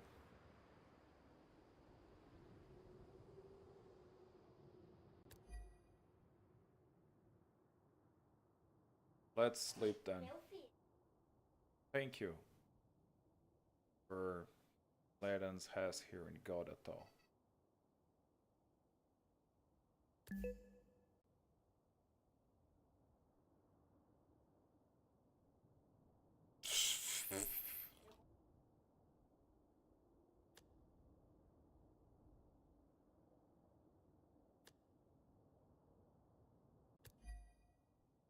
Torolf, do you have any clothes?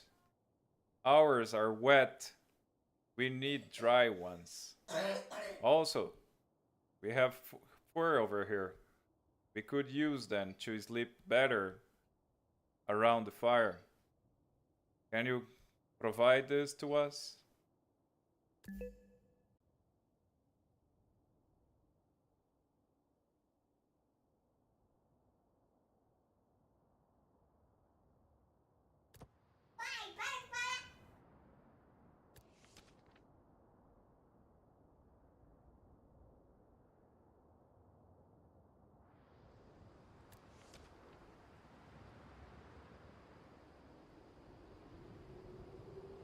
Torolf looks up from the fire, his pale eyes drifting over your soaked, salt-stained wool, and the water dripping from Leif's tunic onto his rune-carved floorboards. Alright. Clothes? Godatel has no wardrobe for driftwood. The furs, yes. They are for those who honor the fire. A naked Viking by the fire. How quaint. Just try not to drip on the runes. Bad luck to wash away the magic. Torolf kicks a pile of heavy, musty furs toward you wolf bear and something thicker that smells of pine and old smoke. Leif doesn't wait. He strips off his wet tunic with shivering hands, his skin pale and goose-pimpled in the firelight, and wraps himself in a bearskin, holding his hands over the flames. By Thor's hammer, that's warm. Thank you, Torolf. This is life. You peel off your own soaked layers, the cold air biting at your skin before the heat of the fire rushes in. You drape your wet wool and furs over the wooden rack near the smoke hole, where the rising heat curls through them. The silver armoring on your arm catches the firelight, gleaming dully against your skin. The white metal. You wear the moon on your arm. The walker fears that.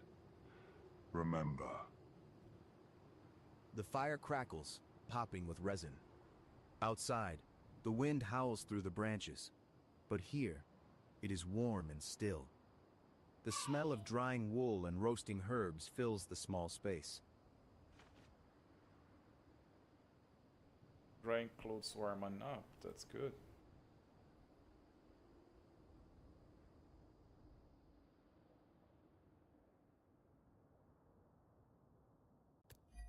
Talking about the walker. Do you have means to make fire here? We can prepare for a fight if he comes by. If he tracks us here, are we safe?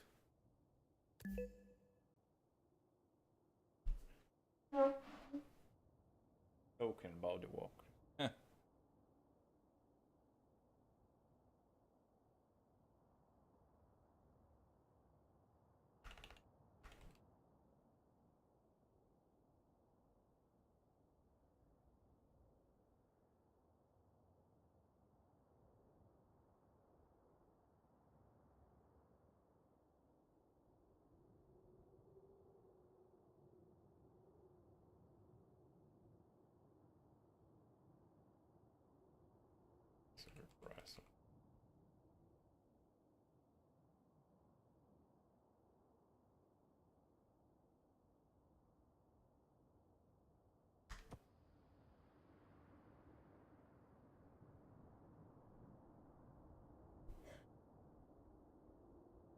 Let's try. Torolf gestures to the small fire pit burning in the center of the platform, where resin-rich pine logs snap and hiss. A clay jar of pitch sits near the flames, and a bundle of dry kindling rests against the wall. Fire. Godatel breathes smoke. The runes. The walker cannot climb while the moon burns red, unless invited. But the child of Fenrir is cunning. It waits, it watches. Invited, like a vampire in a saga. Or maybe it just likes the view from up here. High ground is good, Max Peter, until it becomes a cage. Yeah. Leif reaches for the wood scraps in your pile, selecting a few dry pieces of birch bark and a stout branch. He dipped the end of the branch into the clay jar of pitch, coating it thickly, then holds it near the fire until it begins to bubble and smoke. A torch. Pitch bark. Pitch and wood. If it comes, we burn it. And you, that silver ring. Can you shape it, or just wear it? The white metal must bite deep. A ring on the arm. It may turn a claw, but a silver blade that would drink the monster's blood. The firelight flickers over Toro's rune-tattooed hands as he stirs the pot again. The smell of roasting herbs and pine pitch fills the small, warm space, a sharp contrast to the freezing dark outside. Rest now. The night is long. If the walker comes, Godatel will wake you.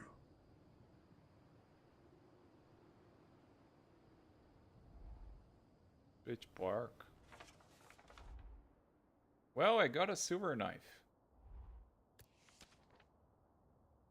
That's nice. I was not expecting for that.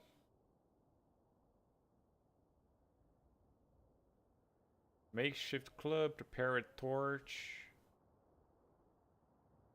No, there we do not have do not have it.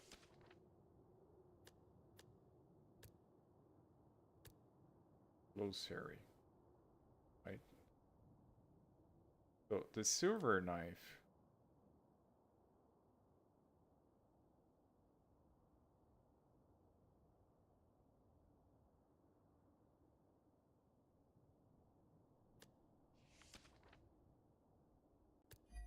Can we make a silver knife from the bracelet? Maybe we could even make a spear. Range would make it easier to fight against him. This broken ore, we can make it in one piece again and make a spearhead with the silver. What do you think, Torov? Or we can get another one.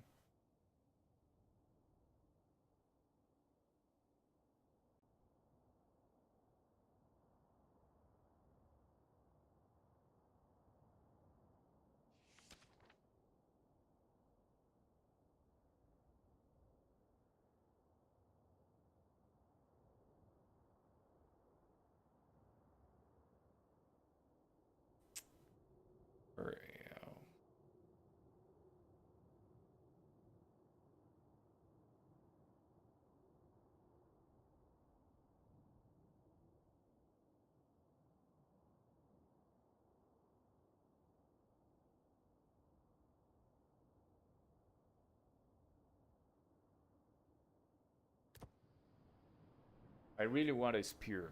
I was unable to do one in the past gameplay.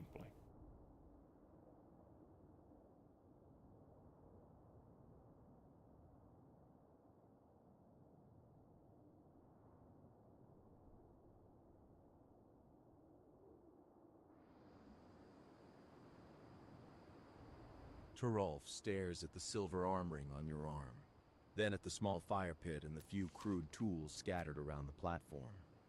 He lets out a long, rattling sigh and shakes his head. Forge, melt. You asked to reshape the moon with a campfire and a bone spoon.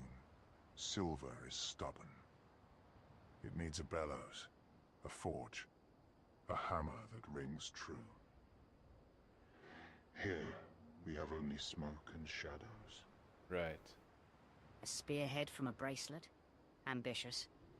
Maybe you can just throw the ring at it and hope it gets tangled in its fur. Haha. Leif picks up the silver ring from your arm, testing its weight against his palm. He frowns, turning it over in his fingers. He's right. This is thick. Soft enough to bend, maybe. But to draw edge, we'd need to hammer it thin, fold it, grind it. We have no anvil. But the white metal bites, even as a ring, if you strike with force. Or perhaps we bind it to a tip. Wrap the silver around the end of your club. It would not hold long. But one strike, one bite, is all you need. Turolf gestures to the pile of wood scraps and the leather strips from your satchel. The firelight gleams on the silver circle in Leif's hand. A spear range is good, but the walker is fast. If you miss, you have nothing but a stick. Decide, Strandwalker. Do you keep the moon on your arm, or do you try to make it bite?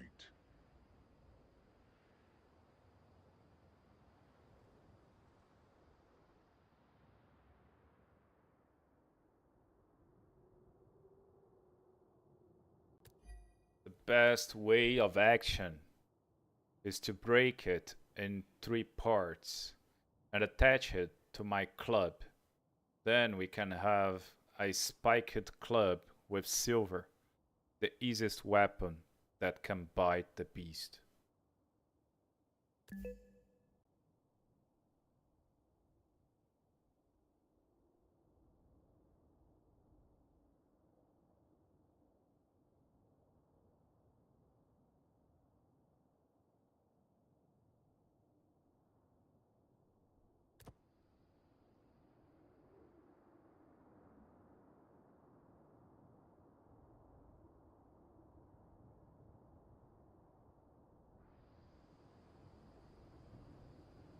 You take the silver arm ring and place it against a flat stone. Leif holds the makeshift club steady while you raise a heavy piece of driftwood, striking the silver with a sharp, deliberate blow. The metal rings out, a clear bell tone in the quiet treehouse. The silver is soft, but not that soft it warps and twists under the impact, splitting into jagged fragments rather than clean sections. It's bending, not breaking. If we keep hitting it like this, we'll just flatten it into a useless sheet. You work the silver against the stone edge, leveraging the wood to pry and snap the thicker sections. Cold sweat beads on your forehead as the third piece finally snaps free, leaving you with 3 uneven shards of white metal. Nice. Brutal work. Let's hope the beast appreciates the rustic aesthetic, or that you don't cut your own hand off before you even swing it.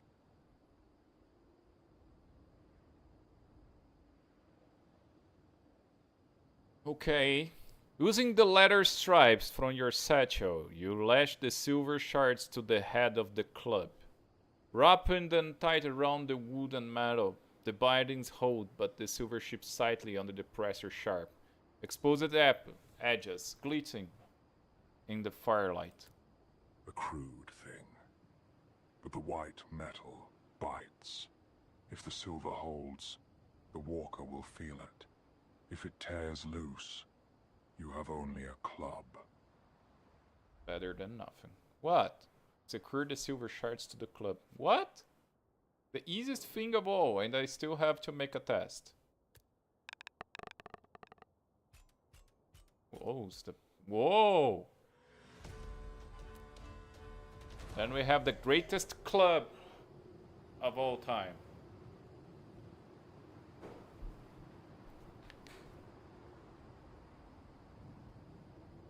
The leather strips bite into the wood, locking the silver shards in place with a precision that feels almost fated. You pull the bindings tight, testing the weight and balance. The club feels alive in your hands, the jagged white metal gleaming like fangs against the dark wood. It is no longer a broken oar. It is a weapon fit for a saga. What? I lost It my holds. broken oar? Solid. You have a steady hand, Max. If the walker comes, it will regret it. A wolf-toothed club. How rustic. Let's hope the beast appreciates the effort before it bleeds out.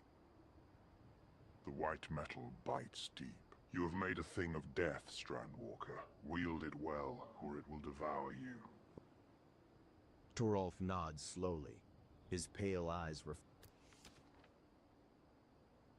I still don't have the things to make fire. Rest now.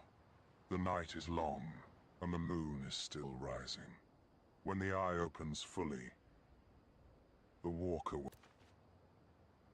So I have a silver spiked club. Broken oar is here with me. Well, we have iron of our axes down there. Hide it. We have the silver club.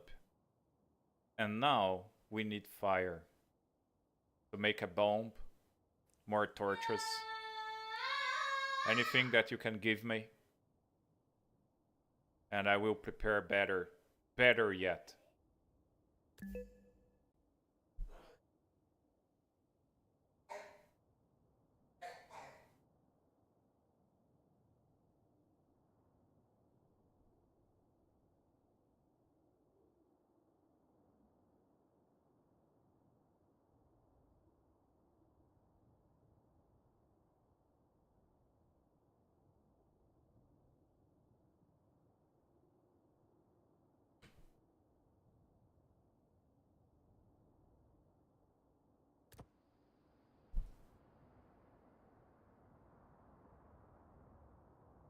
Reparation is the best thing we could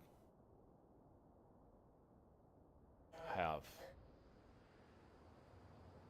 Torolf stares at you, his head tilting like a bird watching a worm. The word bomb means nothing to him, but the hunger for fire he understands well. Bomb? You speak of thunder in a jar.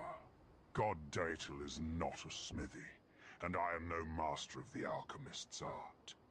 But fire we have. Right. He reaches under the sleeping platform and pulls out a sealed clay pot, heavy with the smell of pine resin and rendered fat. He sets it down beside the pile of wood scraps with a dull thud. This is fire paste. Pitch, fat, and a few things the trees give up when the moon is right. It burns hot, it burns long, and it sticks to whatever it touches. Make more torches if you wish, or throw the pot itself.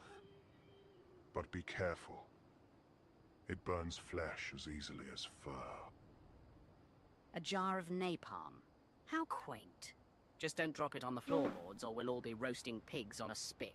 So we have a bomb already. Leif takes the clay pot carefully, weighing it in his hands. He looks at the prepared torch you already made, then at the silver-spiked club leaning against the wall. This is good. One torch, one pot of fire paste, and the silver club. It's a start. It's a very good one. But we still need to sleep, Max. We can't fight the walker if we're dead on our feet. The firelight dances over Torol's rune-carved walls as he settles back onto his furs, his eyes fixed on the smoke rising from the fire pit.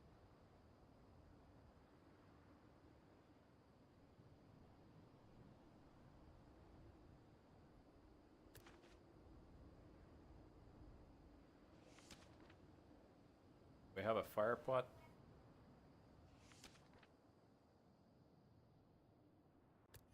Thank you for everything, Tarov. Now me and Leif, we are going to sleep.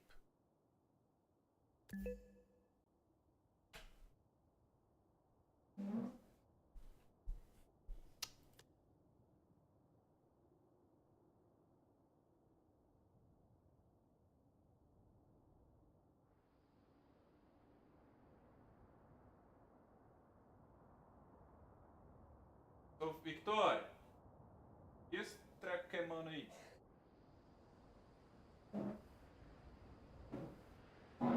You sink onto the furs near the fire pit, the heat soaking into your bones like meat into dry bread.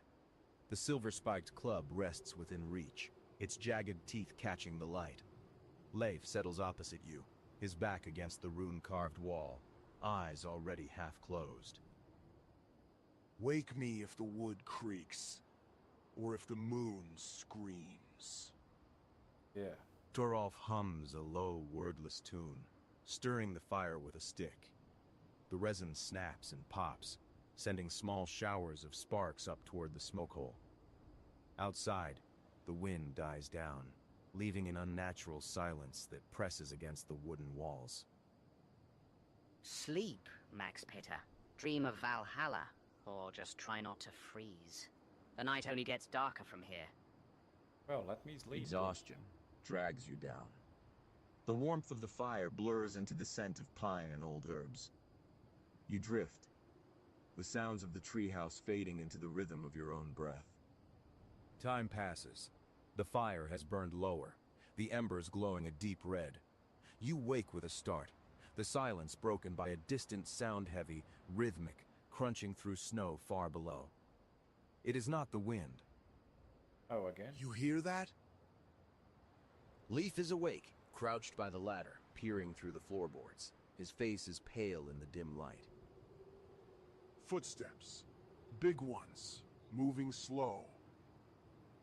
Torolf sits motionless by the fire, his eyes fixed on the smoke hole, where the blood moon now casts a rust-red glow across the platform. Can't I sleep, bro? The child of Fenrir. It hunts. So, he's coming back here. But I'm already hazard alerted environment and with dried clothes. Nice.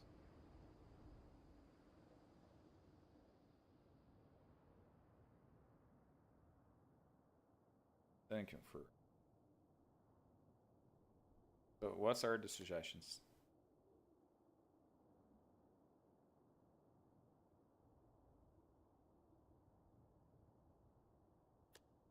Oh, I don't... It's not possible I'm going to fight it. Wait. Thorolf. The beast can come here without being welcomed? Or he's already preparing for that? Do we need to prepare for fight?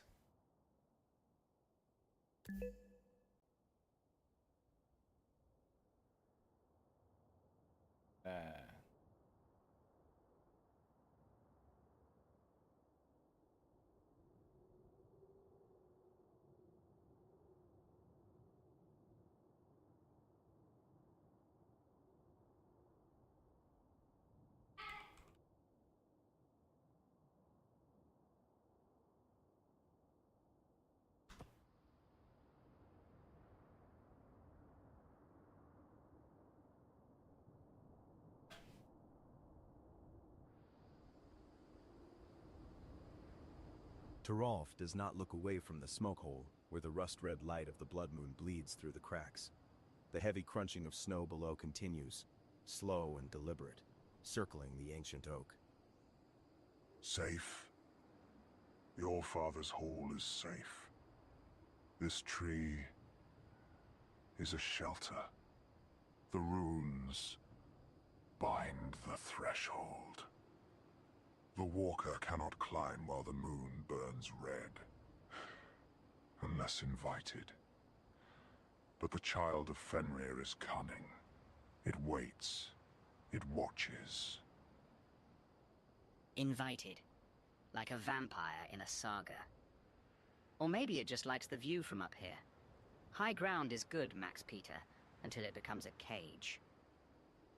Leif presses his face closer to the gap in the floorboards, his knuckles white as he grips the ladder. The footsteps stop directly beneath the treehouse, followed by a low guttural huff that vibrates through the wood. It's sniffing the ladder. It knows we're here.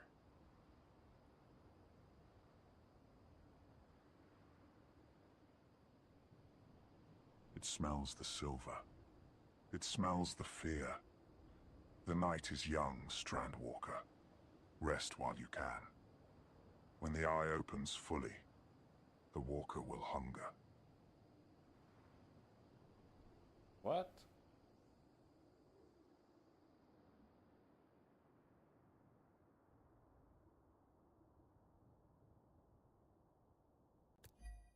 Then we are safe here until the moon is out. By morning, he can attack us. Is that what you say to me?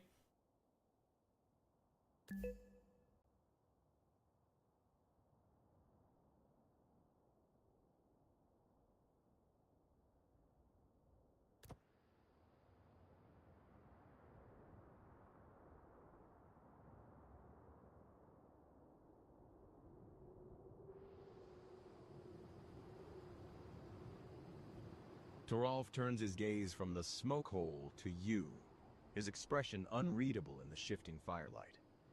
The heavy footsteps below have stopped, but the low, guttural breathing continues, a steady rhythm that vibrates through the floorboards. Morning. You think the sun saves you?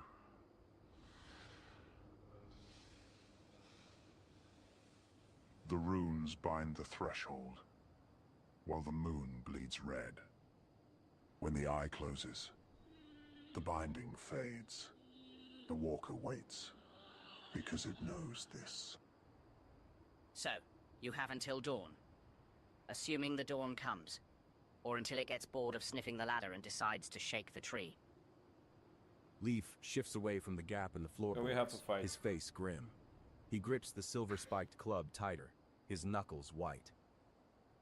It's not leaving. It's sitting down there, waiting for the moon to change, or for us to make a mistake. Rest if you can. Fight if you must. But do not mistake this tree for a fortress. It is only a high place to die from. The fire pot sits near your feet, a clay vessel of destruction. The torch leans against the wall, its pitch-coated head catching the light. Outside, the wind picks up again, carrying the distant howl of wolves joining the beast's silent vigil.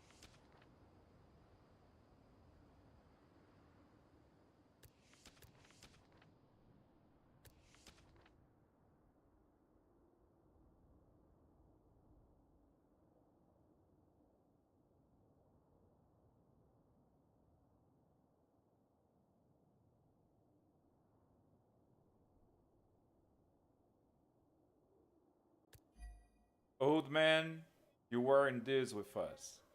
Are you ready to fight? Is there a way to run from this beast? We only have this option. Fight or die? Can we run somewhere?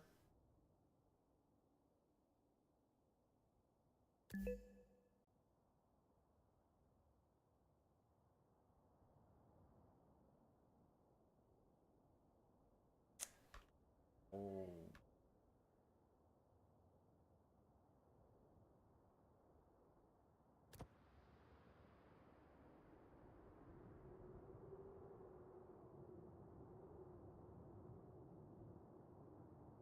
This is tense, bro. Toralf looks at the silver-spiked club, then at the firepot, his expression unreadable in the dim light. The heavy breathing below continues, a steady rhythm that vibrates through the floorboards. Fight? I am old, Strandwalker. My wars were fought in whispers and runes. But God Atel will not fall without a scream. A madman with a pot of flaming pitch. I like our odds. Or we could just open the door and invite it up for tea. Run. Where? The forest is the wolf's throat. The high fjords are a climb. Down that ladder, the walker waits. Leif grips the ladder rungs, peering into the dark. The beast below shifts, claws scraping against the oak bark. It's pacing, circling. If we go down now, it sees us before we hit the ground. The runes hold while the moon bleeds. When the eye closes, the binding fades. You have until dawn. Then we fight, or we burn. The firepot sits between you, a clay vessel of destruction. The torch leans against the wall, its pitch-coated head catching the light. Outside, the wind howls, carrying the distant cries of wolves joining the beast's silent vigil.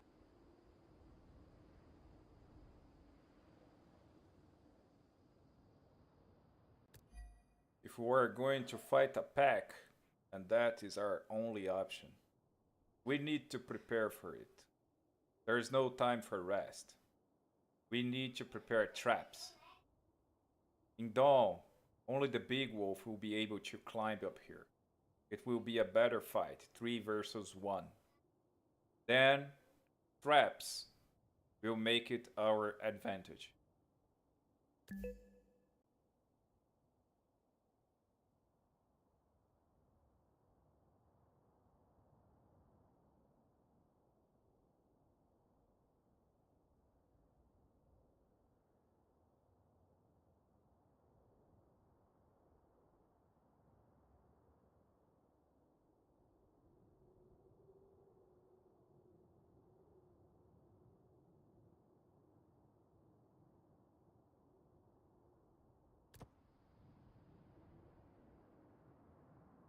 But we need to prepare for this.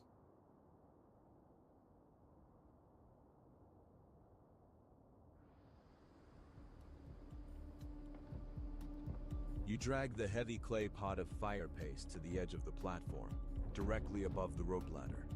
Leif understands immediately, taking the ship's rope and looping it around the base of the ladder rungs, threading it through an iron hook driven into the oak beam above. A snare. If it puts weight on the ladder, we pull the rope and the rungs collapse. And if it falls, the pot breaks. Teralf watches, his pale eyes reflecting the rust-red light of the blood moon seeping through the smoke hole. He nods slowly, reaching for a bundle of dried herbs and scattering them over the rope in the clay pot. The walker knows fire. It fears fire, but it does not know this fire. Bind the threshold, Strand Walker. Make the high place a teethed mouth. Yeah. You test the rope mechanism. It pulls tight, the ladder rungs groaning against the oak trunk. The firepot sits precariously on the edge, sealed but ready to shatter.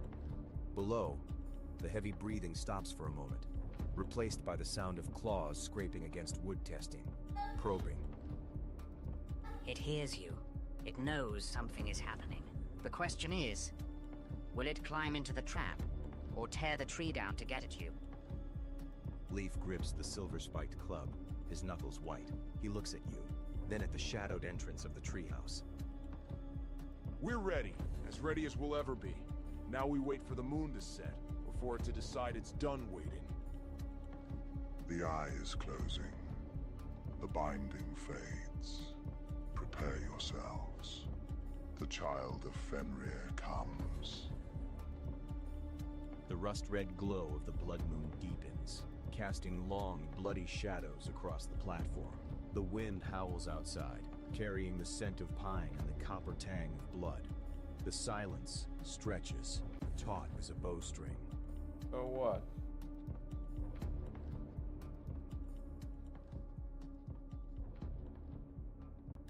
One last preparation. I have a rope yet. I will make the rope, fix it in a tight spot. If we lose the ladder, we can use the rope to get down. If the hut starts to get fire, we need to leave.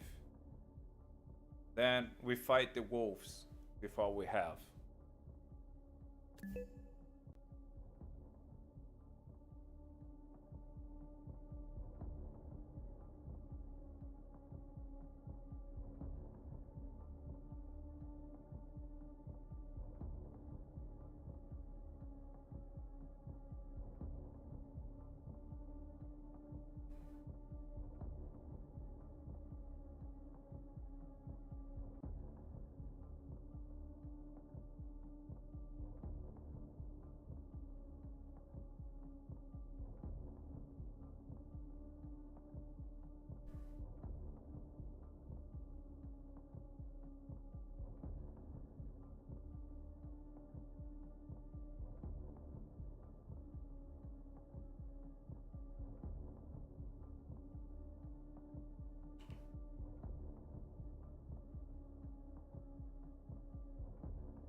You secure the second rope to a sturdy branch on the opposite side of the platform, knotting it tight.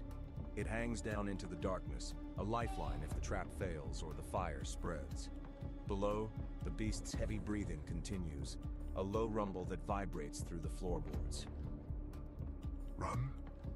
The forest is the wolf's throat. If you flee Godatel, do not go south into the plains.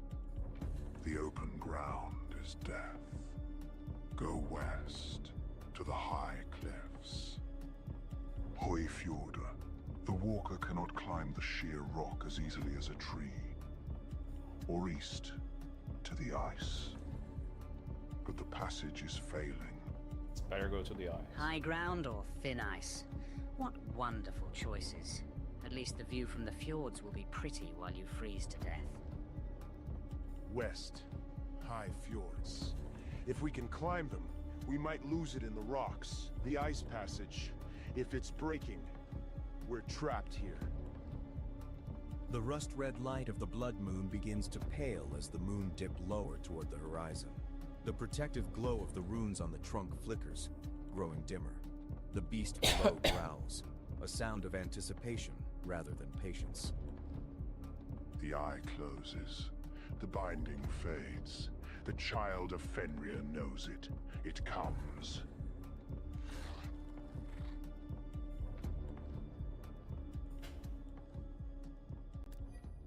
We are ready, Todov. Let's not wait it down. Invite it up. Let's make him fall into the trap.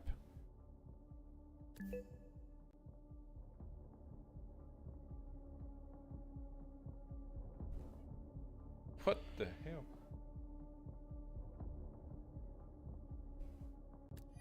Todov, it's time for the fight. Invite the beast. So he will get up here in a predictable way. Then we can have the traps working. Let's not wait it down. Let's make it now.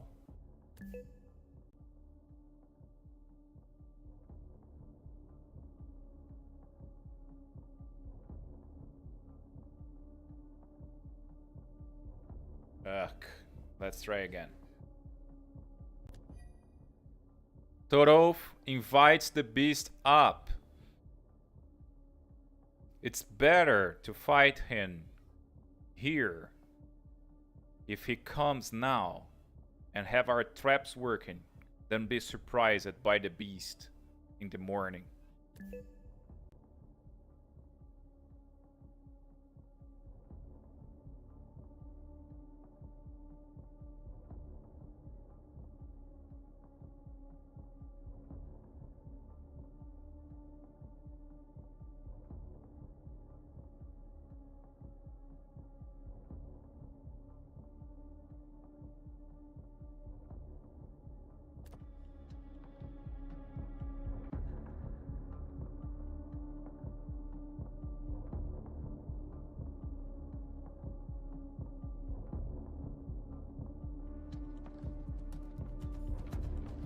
Torolf stares at you, his eyes widening in genuine alarm for the first time. The firelight catches the wild shock in his expression as he realizes you intend to call the monster up. You invite the wolf into the house. The binding fades, and you pull it by the tail. Boldness or madness. Sometimes they wear the same face. You step to the edge of the platform, gripping the silver-spiked club, and call out into the bloody darkness below. Your voice rings clear, a challenge echoing through the silent forest. For a heartbeat, nothing happens. Then, a low growl builds from the base of the tree, vibrating through the floorboards like an earthquake. The response is immediate. A thunderous roar that tears through the night, shaking the leaves of the ancient oak. Below, heavy claws dig into the bark, scraping and tearing as the beast begins its ascent. The rope ladder creaks under the first massive weight. It's coming! The trap! Get ready to pull the rope! Well, you certainly have its attention now. Let's hope your knots hold better than your nerve. Let's see. A massive shadow looms over the platform edge, blocking out the dying moonlight. The beast's head appears fur matted with blood and ice, eyes burning with a feral yellow light.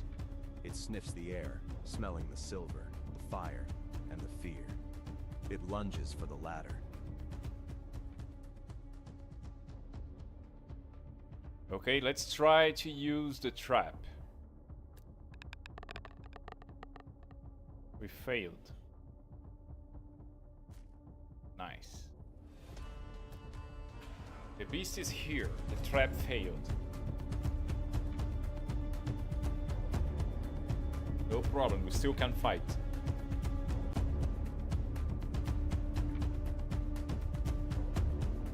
You haul on the rope with everything you have, expecting the ladder to collapse. Instead, the old hemp screams and snaps with the sound of a breaking bone, the frayed end whipping back to lash your knuckles. The trap is undone. Nice, the wolf is there. The fire pot, balanced precariously on the edge, wobbled. The rope! It's not holding! The beast surges up the remaining ladder rungs, a mass of muscle and fur moving with impossible speed. It ignores the spreading flames, its yellow eyes fixed on you. With a powerful lunge, it throws itself onto the platform, the impact knocking Torolf backward into the fire pit. The Hermit cries out as embers scatter, his furs catching sparks. The binding. It is broken.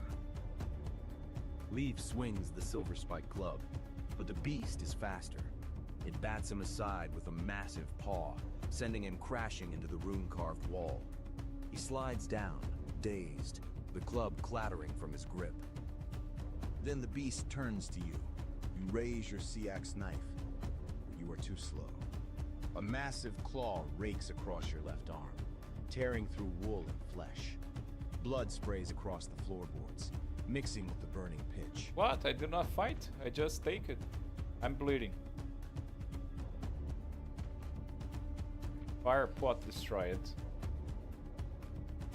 Brilliant plan. Truly. Did you think the wolf would wait for you to tie a proper knot? The beast looms over you, its hot breath reeking of blood and rot. The fire spreads behind it, casting flickering shadows against the walls of Godspeaker. The exit rope hangs on the far side of the platform, tantalizingly out of reach. Torolf is scrambling away from the fire pit, chanting frantically. Leif is groaning, trying to push himself up. You are bleeding, trapped, and the monster is here. Max. The club. I dropped it. The beast roars, a sound that shakes the very branches of the ancient oak. It raises a clawed hand for the killing blow.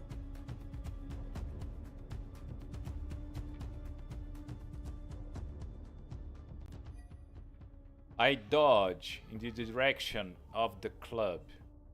Get the club and cry for the help of Leif. Leif! Let's hit him and throw him in the fire. Smash him with the club and finish this fight. We have the chance. Be brave.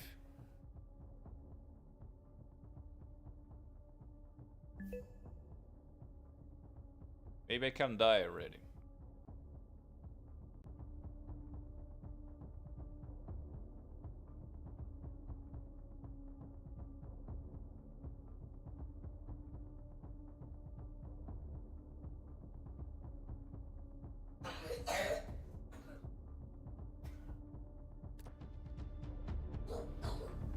Tô, põe o chinelo.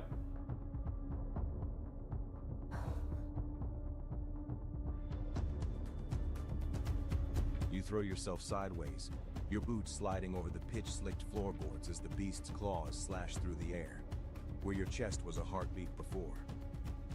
The heat from the spreading fire licks at your back, singeing your hair, but you ignore it, eyes locked on the silver-spiked club lying near the wall. I'm coming!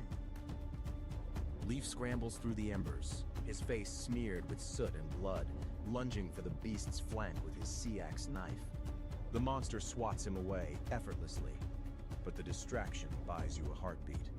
Your fingers close around the warm wood of the club, the silver shards biting into your palm. A bold move. Let's see if you're fast enough to use it. You scramble to your feet, the fire roaring behind you, the beast turning its massive head back toward you. Torolf is chanting wildly by the wall, throwing handfuls of herbs into the flames. The exit rope hangs on the far side of the platform, but the beast stands between you and escape. The silver. Strike.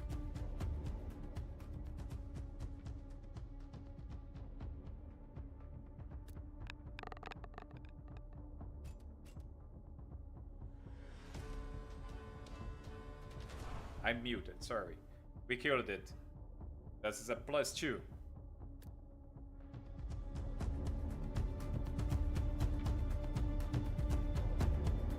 Choose 6. What's the chance? AI is helping me.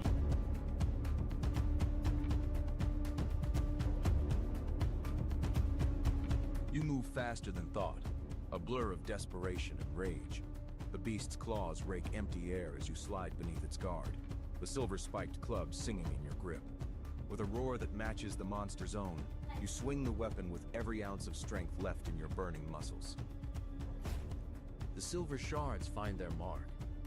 They bite deep into the beast's shoulder, sinking through fur and muscle as if flesh were water. A howl of pure agony tears from the creature's throat, a sound not of this world, vibrating in your teeth and bones. The wound smokes where the white metal touches blood, the smell of searing meat filling the air. Now that is a wound. The moon metal remembers. Nice. The beast thrashes, its massive paws flailing wildly, but the silver holds fast. You twist the club, leveraging the wound, and drive the monster backward. Its heels catch on the burning floorboards slick with pitch. With a final desperate heave, you shove. The beast loses its balance, its yellow eyes wide with shock and pain. Mas não é dia 29 que vai lançar? It crashes through the weakened railing. The ancient wood splinters like dry twigs under its weight. The beast plummets into the darkness below, hitting the ground with a sickening crunch that echoes through the forest.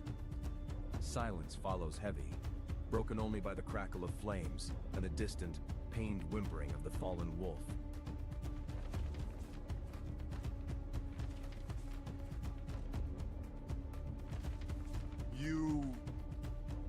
You did it. Is it dead? The white metal drank deep. But the child of Fenrir is hard to kill. The fire. God-Atel burns. The treehouse is an inferno. The firepot's spill has caught the dry wood and Tauros herbs, sending thick, acrid smoke billowing to the ceiling. The heat is unbearable, licking at your clothes and skin. Big lying. The exit rope still hangs on the far side of the platform, swaying in the heat haze. Below, the beast's whimpers turn to low growling breaths. It is not dead. It is healing. Down. Now. Or burn with the madman. The wolf will climb again. Leif grabs your shoulder, his face grim. Torolf is already scrambling toward the rope, chanting prayers to ash and smoke. The choice is yours: jump into the dark and fight the wounded beast on the ground, or burn. So we have to fight. We are going down. Use the rope. We don't have the ladder anymore. Then we got the axes. Leif, you go for the axe. I will fight him more. We need to cut out his head off.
So I will get the sail.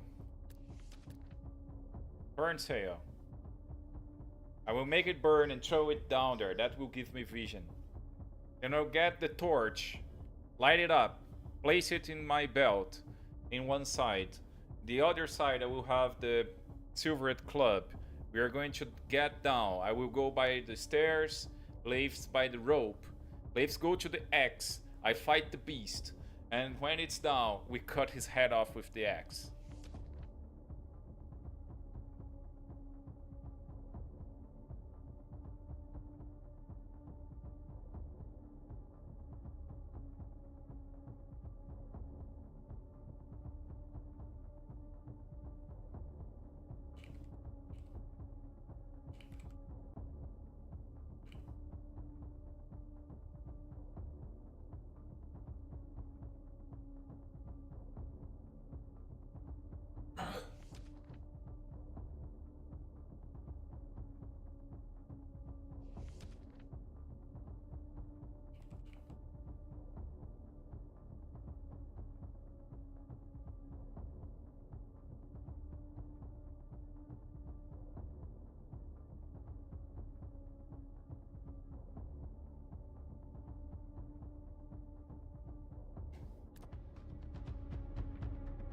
So let's go. I have some actions. I will burn the bleeding arm.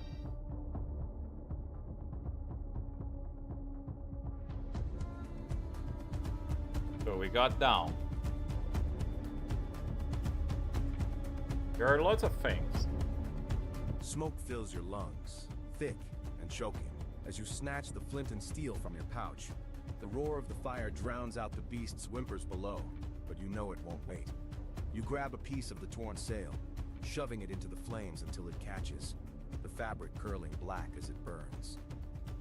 With a grunt of effort, you press the burning cloth against the gash on your left arm.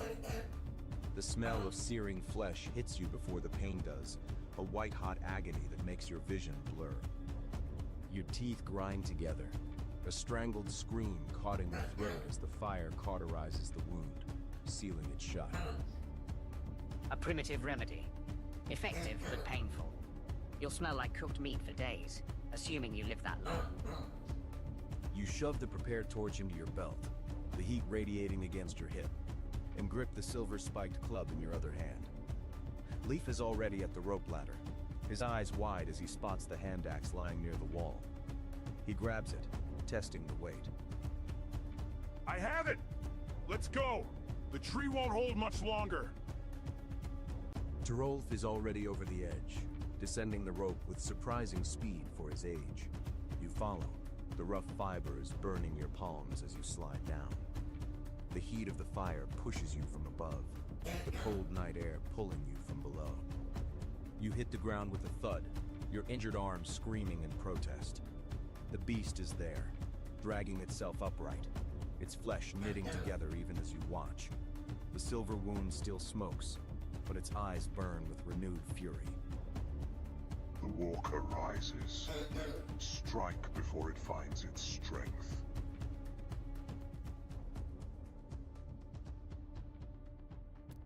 Oof.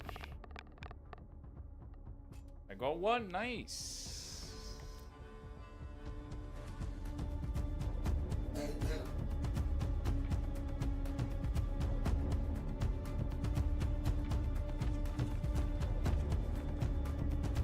The pain flares white hot, then settles into a throbbing, iron-tight band around your arm.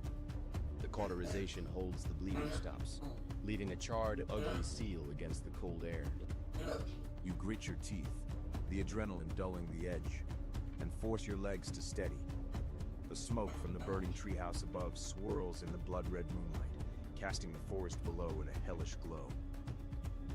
You smell like a roast. But at least you're not dripping your life onto the snow anymore. Can you swing that club with one hand?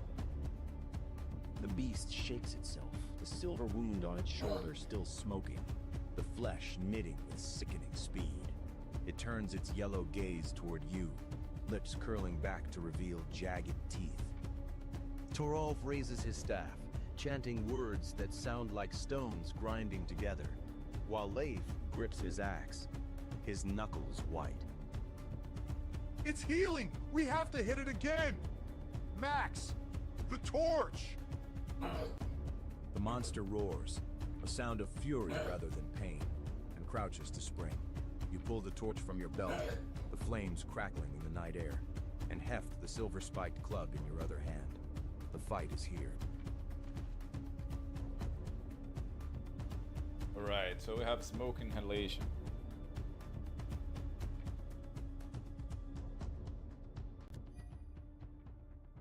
I strike with the club before it gets up. Take the advantage. And and keep the fire. Oh, let's try it again. I will try to make the battle at my advantage. I will run to the beast before it rises up. Then I will keep the fire of the torch between me and him, and then I will be striking with the club. The more hits and heavier hits that I can.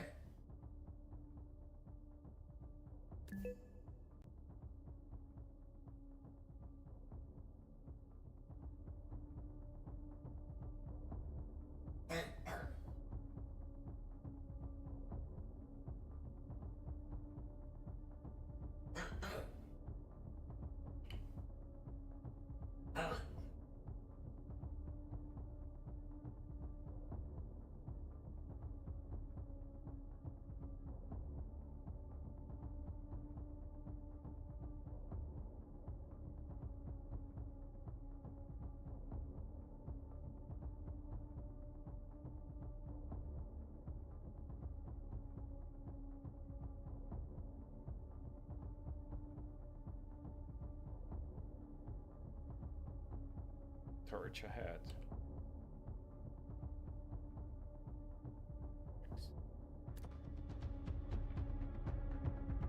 So we have two torches, one with him, one with me. We keep the torch up and strike me with the club and Leif with the axe. You charge through the snow, the lit torch held high like a shield of fire, its light casting wild, dancing shadows against the blood-soaked trees. The beast snarls, recoiling slightly from the flames, its yellow eyes narrowing as you close the distance. You swing the silver-spiked club with a guttural roar, aiming for the smoking wound on its shoulder. Leif darts to the left, his axe raised, trying to circle around the monster's flank as you commanded. The beast's head snaps toward him, faster than a striking snake, and it swipes with a massive paw, forcing him to scramble back in the snow. The opening closes as the monster turns its full attention back to you, muscles coiling to spring. It's too fast! I can't get around! A bold charge. Let's see if you're faster than the monster's claws. We are.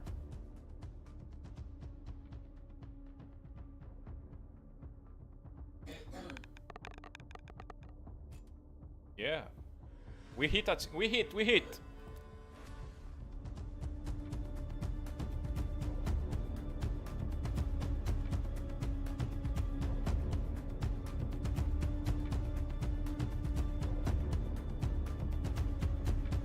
You slam the silver spike club into the beast's shoulder, driving the white metal deep into the smoking wound.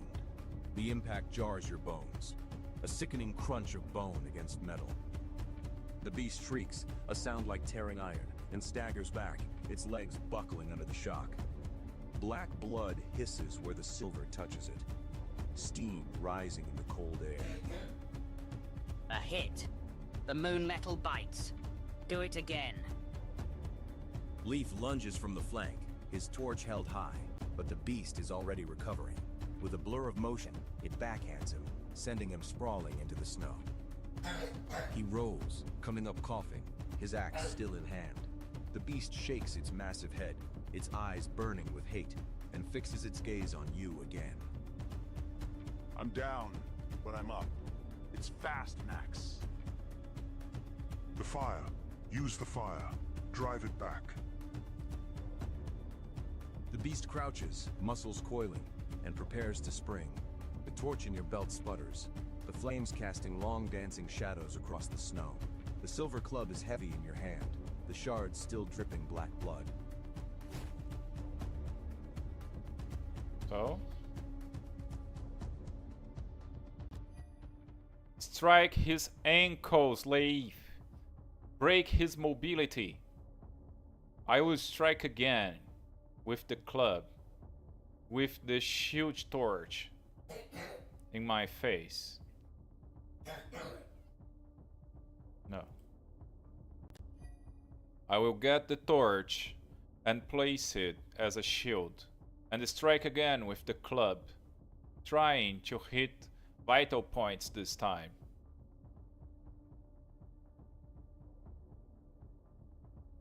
In the same moment, Leif goes for the ankles and tries to break the mobility of the beast. The fire.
You lunge forward, the silver-spiked club raised high. aiming for the beast's throat. Leif darts in low, his axe flashing toward the monster's hocks, while Torolf hurls a burning branch from the pyre of his home. The beast snarls, its yellow eyes darting between the three threads. For the north! Oh, Burn, child of Fenrir. The torch in your belt sputters as you move, casting wild shadows. The beast's muscles bunch, ready to spring, but your attack is already in motion.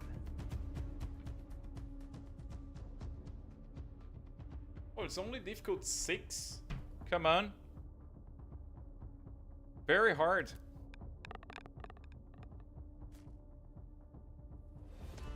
It's a critical failure.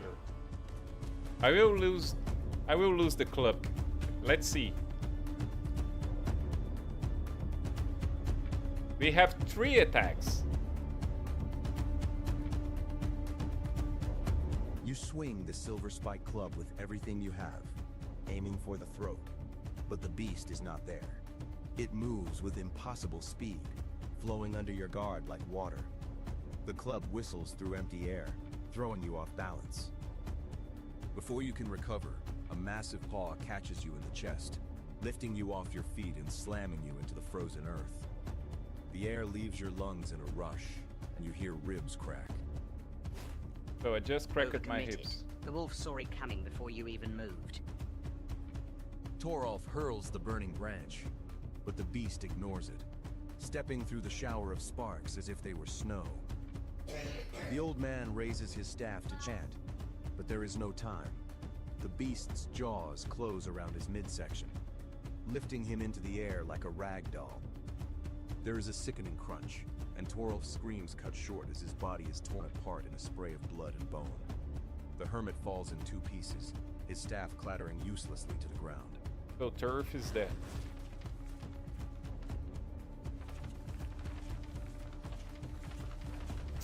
Torolf!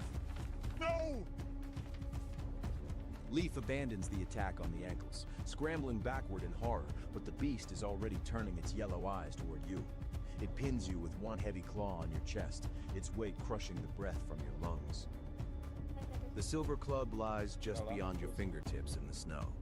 The beast's muzzle drips with Torolf's blood, hot and foul, as it lowers its head to sniff your face. The Godspeaker is silent. Now it's just you, the scout and the monster.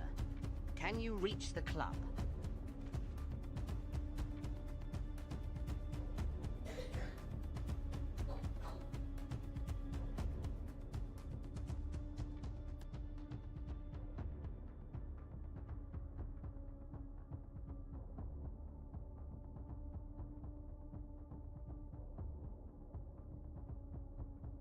Let's blind it. It's a good idea. It's a good suggestion.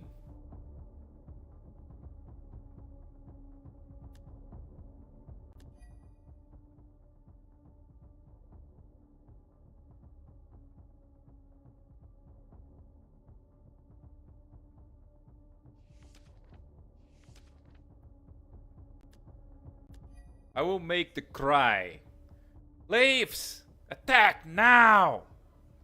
Then I will get my torch and thrust it in the beast's face with the objective of blinding it.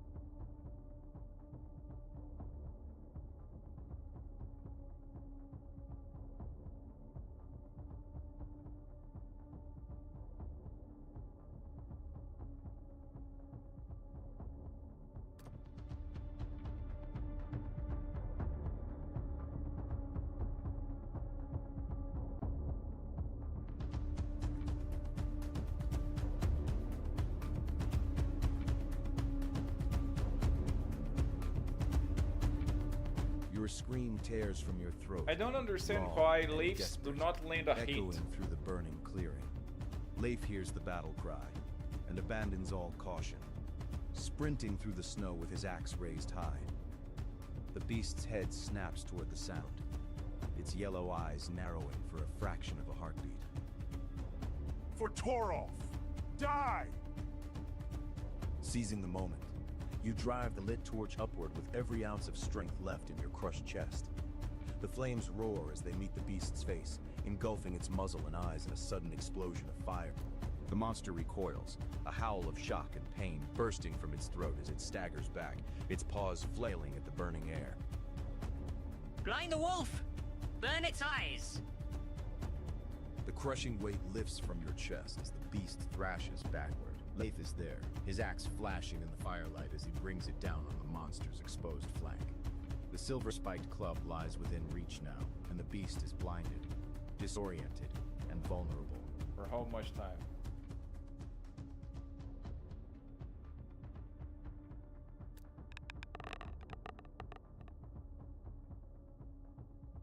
Oh, it's a failure.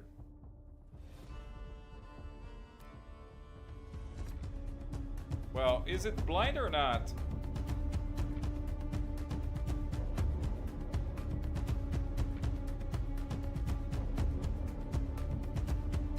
The torch strikes home, flames erupting against the beast's snout in a shower of sparks and burning pitch. But the monster does not flinch. It shakes its massive head, the fire clinging to its fur like a nuisance, and snaps its jaws shut around the burning wood, crushing it to splinters in a single bite.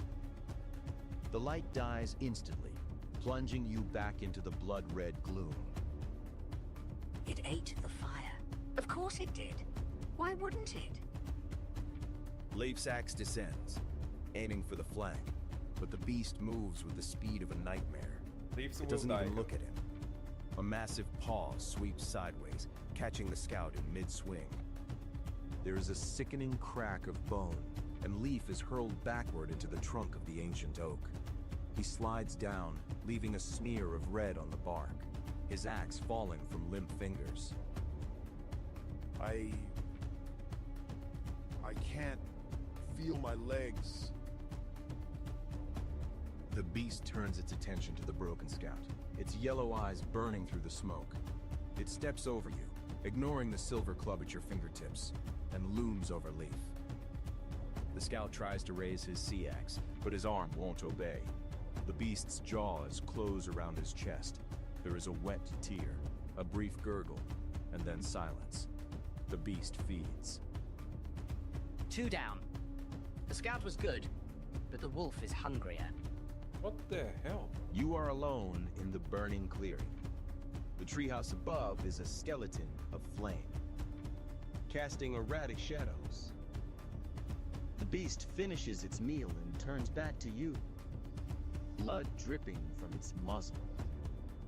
Its shoulder wound, where the silver bit deep, still smokes, knitting together slowly. It knows you are the one who hurt it. It knows you are the only one left. Well, Max, the fire is gone. The scout is gone. The madman is gone.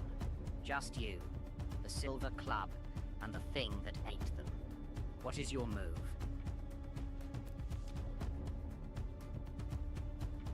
Oh, I don't have much.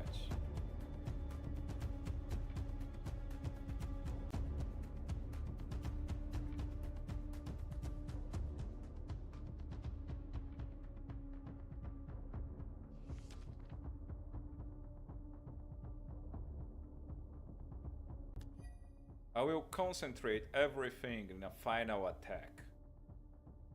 I will crouch.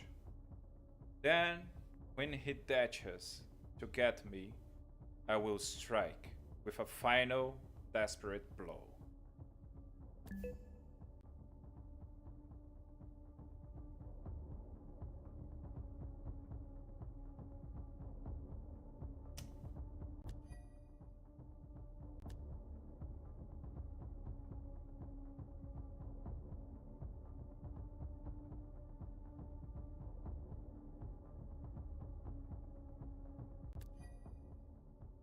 I will prepare to give a ultimate desperate attack. I will not rush for it. I will wait him come. Study it and make the best blow. I have to bet to I bet in preparation.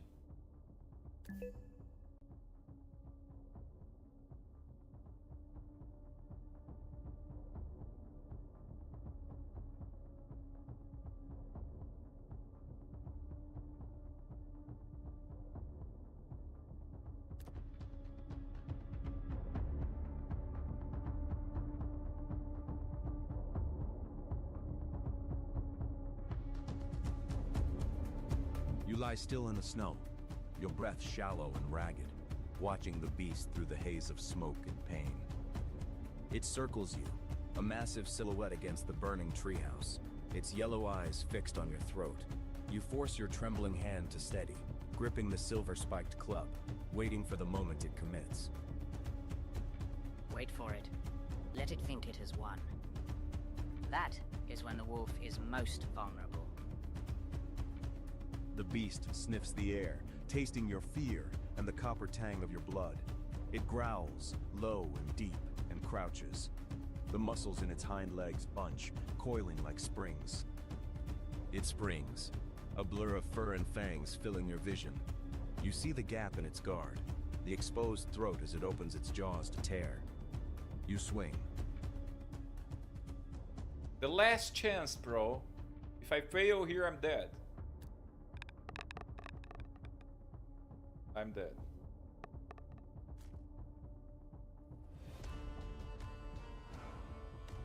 I'm just dead. Let's see how it's to die in this game.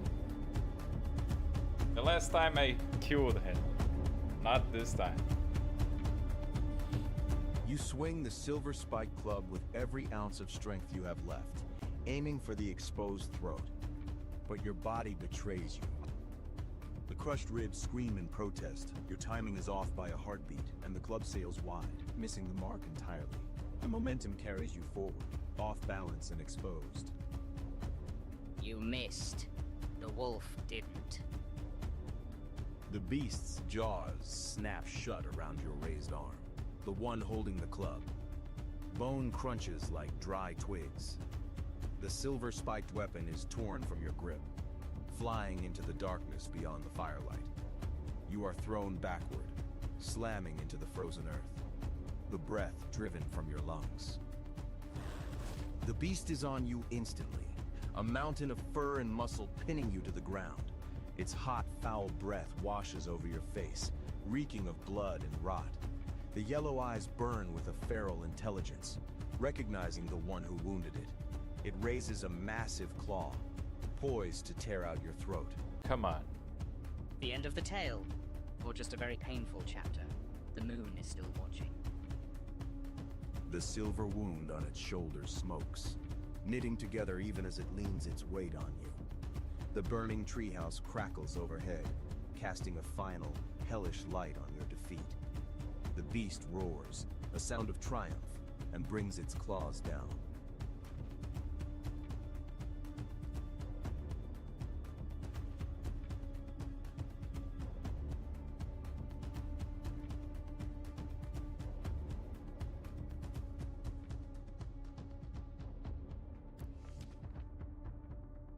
I have the 6th knife, I can't just surrender. Bro, for the left.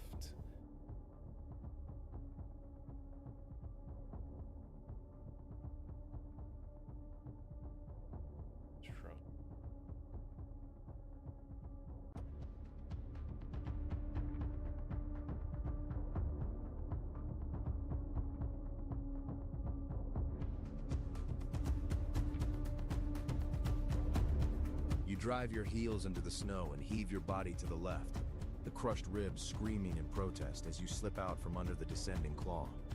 The beast's talons gouge deep furrows in the frozen earth, where your throat was a heartbeat before. As you roll, your right hand finds the grip of your sea axe knife.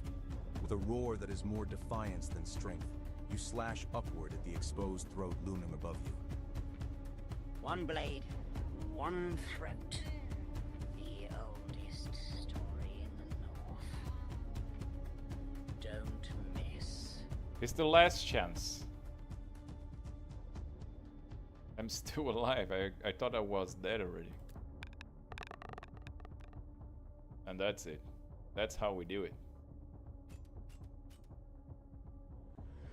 Now we killed it.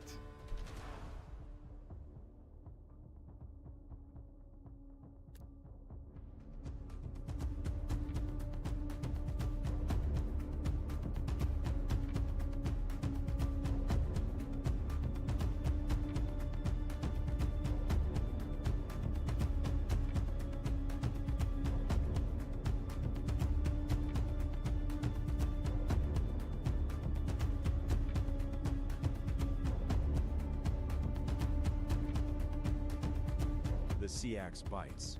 The iron edge, cold and sharp, finds the soft hollow beneath the jaw and drives home. A single, clean stroke, severing windpipe and spine in one violent arc.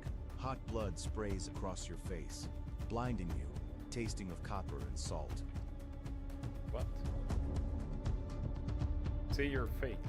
The beast's roar dies in a gurgle, its eyes widening in shock as its head lolls at an impossible angle. The massive weight collapses, pinning you, but the struggle is gone. Only the twitching of nerves remains.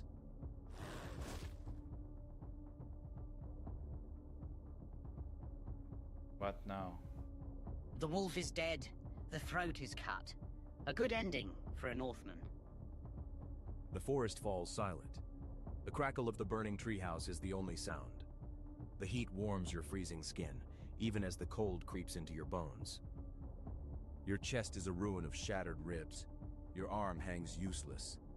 The darkness at the edge of your vision begins to spread, eating the blood-red light of the moon. You have won. Now, you may rest. I'm dead? Sleep now, Max. The trial is over. Munin waits. What? The snow feels soft, like a bed. The pain fades, replaced by a profound coldness that is not entirely unpleasant. The last thing you see is the raven, perched on the beast's still head, watching you with eyes like polished obsidian. Then, there is nothing. The sea axe finds its home. Your blade slips between the plates of the beast's throat, seeking the heat beneath.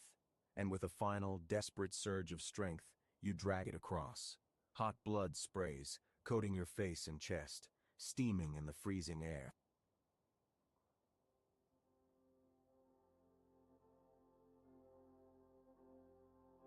The beast stiffens, a gurgle rattling in its chest, and then collapses. Its massive weight pins your legs, but the struggle is gone. The yellow eyes dull, staring at nothing. The child of Fenrir is dead. It's done. Fenrir's child is dead. I didn't think you could do it. I didn't think anyone could. You know what comes now? The silence that follows is heavy, absolute. No wind, no crackle of the burning treehouse, just the sound of your own ragged breathing. Then, a single wing, a shadow detaches itself from the blood-red moon and descends, landing beside Oh, it's the Hugo same in the from snow. the past, but let's Munin. see. Larger, darker, his feathers drinking the light. He did not wait for you to reach him. He came to you. You killed it. In all the ages of Odin's trials, very few mortals have chosen to fight rather than flee. The Allfather did not expect this. I don't know. Neither did I. I watched them hunt it. Hunt it. The child of Fenrir. They found the silver. They found the fire. They read the signs. And when the moment came, when it was close enough to feel its breath, to smell the wolf blood, they didn't flinch. Odin will find that very interesting. Yes, it is. You showed mercy in Northumbria. Pulled a child from fire. A raven saw. Odin took your memory to ask if that mercy was real. But you gave him a different answer than he expected. Mercy to the innocent, death to the monster. You didn't carregador choose de João one. Vitor carrega mais rápido. You chose both.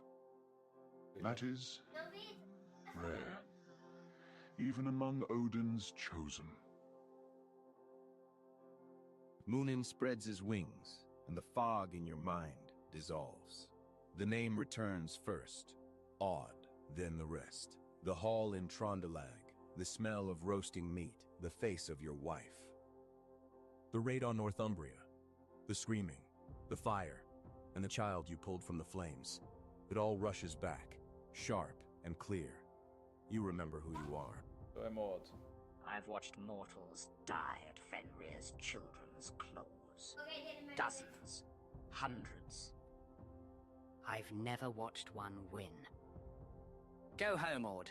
Remember who you are, and what you're capable of. The wolves will hear about this. Hugin lingers for a heartbeat, his obsidian eyes fixed on yours. Then, with a single beat of his wings, he is gone. Munin follows. They vanish into the night, leaving you alone in the snow. Right. The beast lies still at your feet. The burning treehouse casts long shadows, but the cold is no longer your enemy. You are bleeding, broken, and exhausted, but you are whole. The trial is over. So.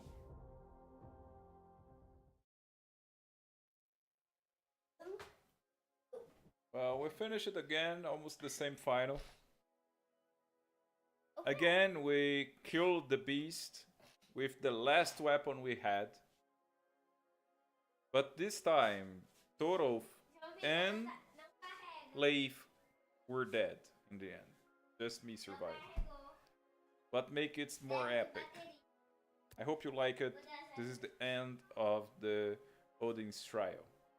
I will try to make another content because I want to explore more the map. But the next time I will flee. I will be a coward. Let's see how the game will adapt to it. Thank you for watching.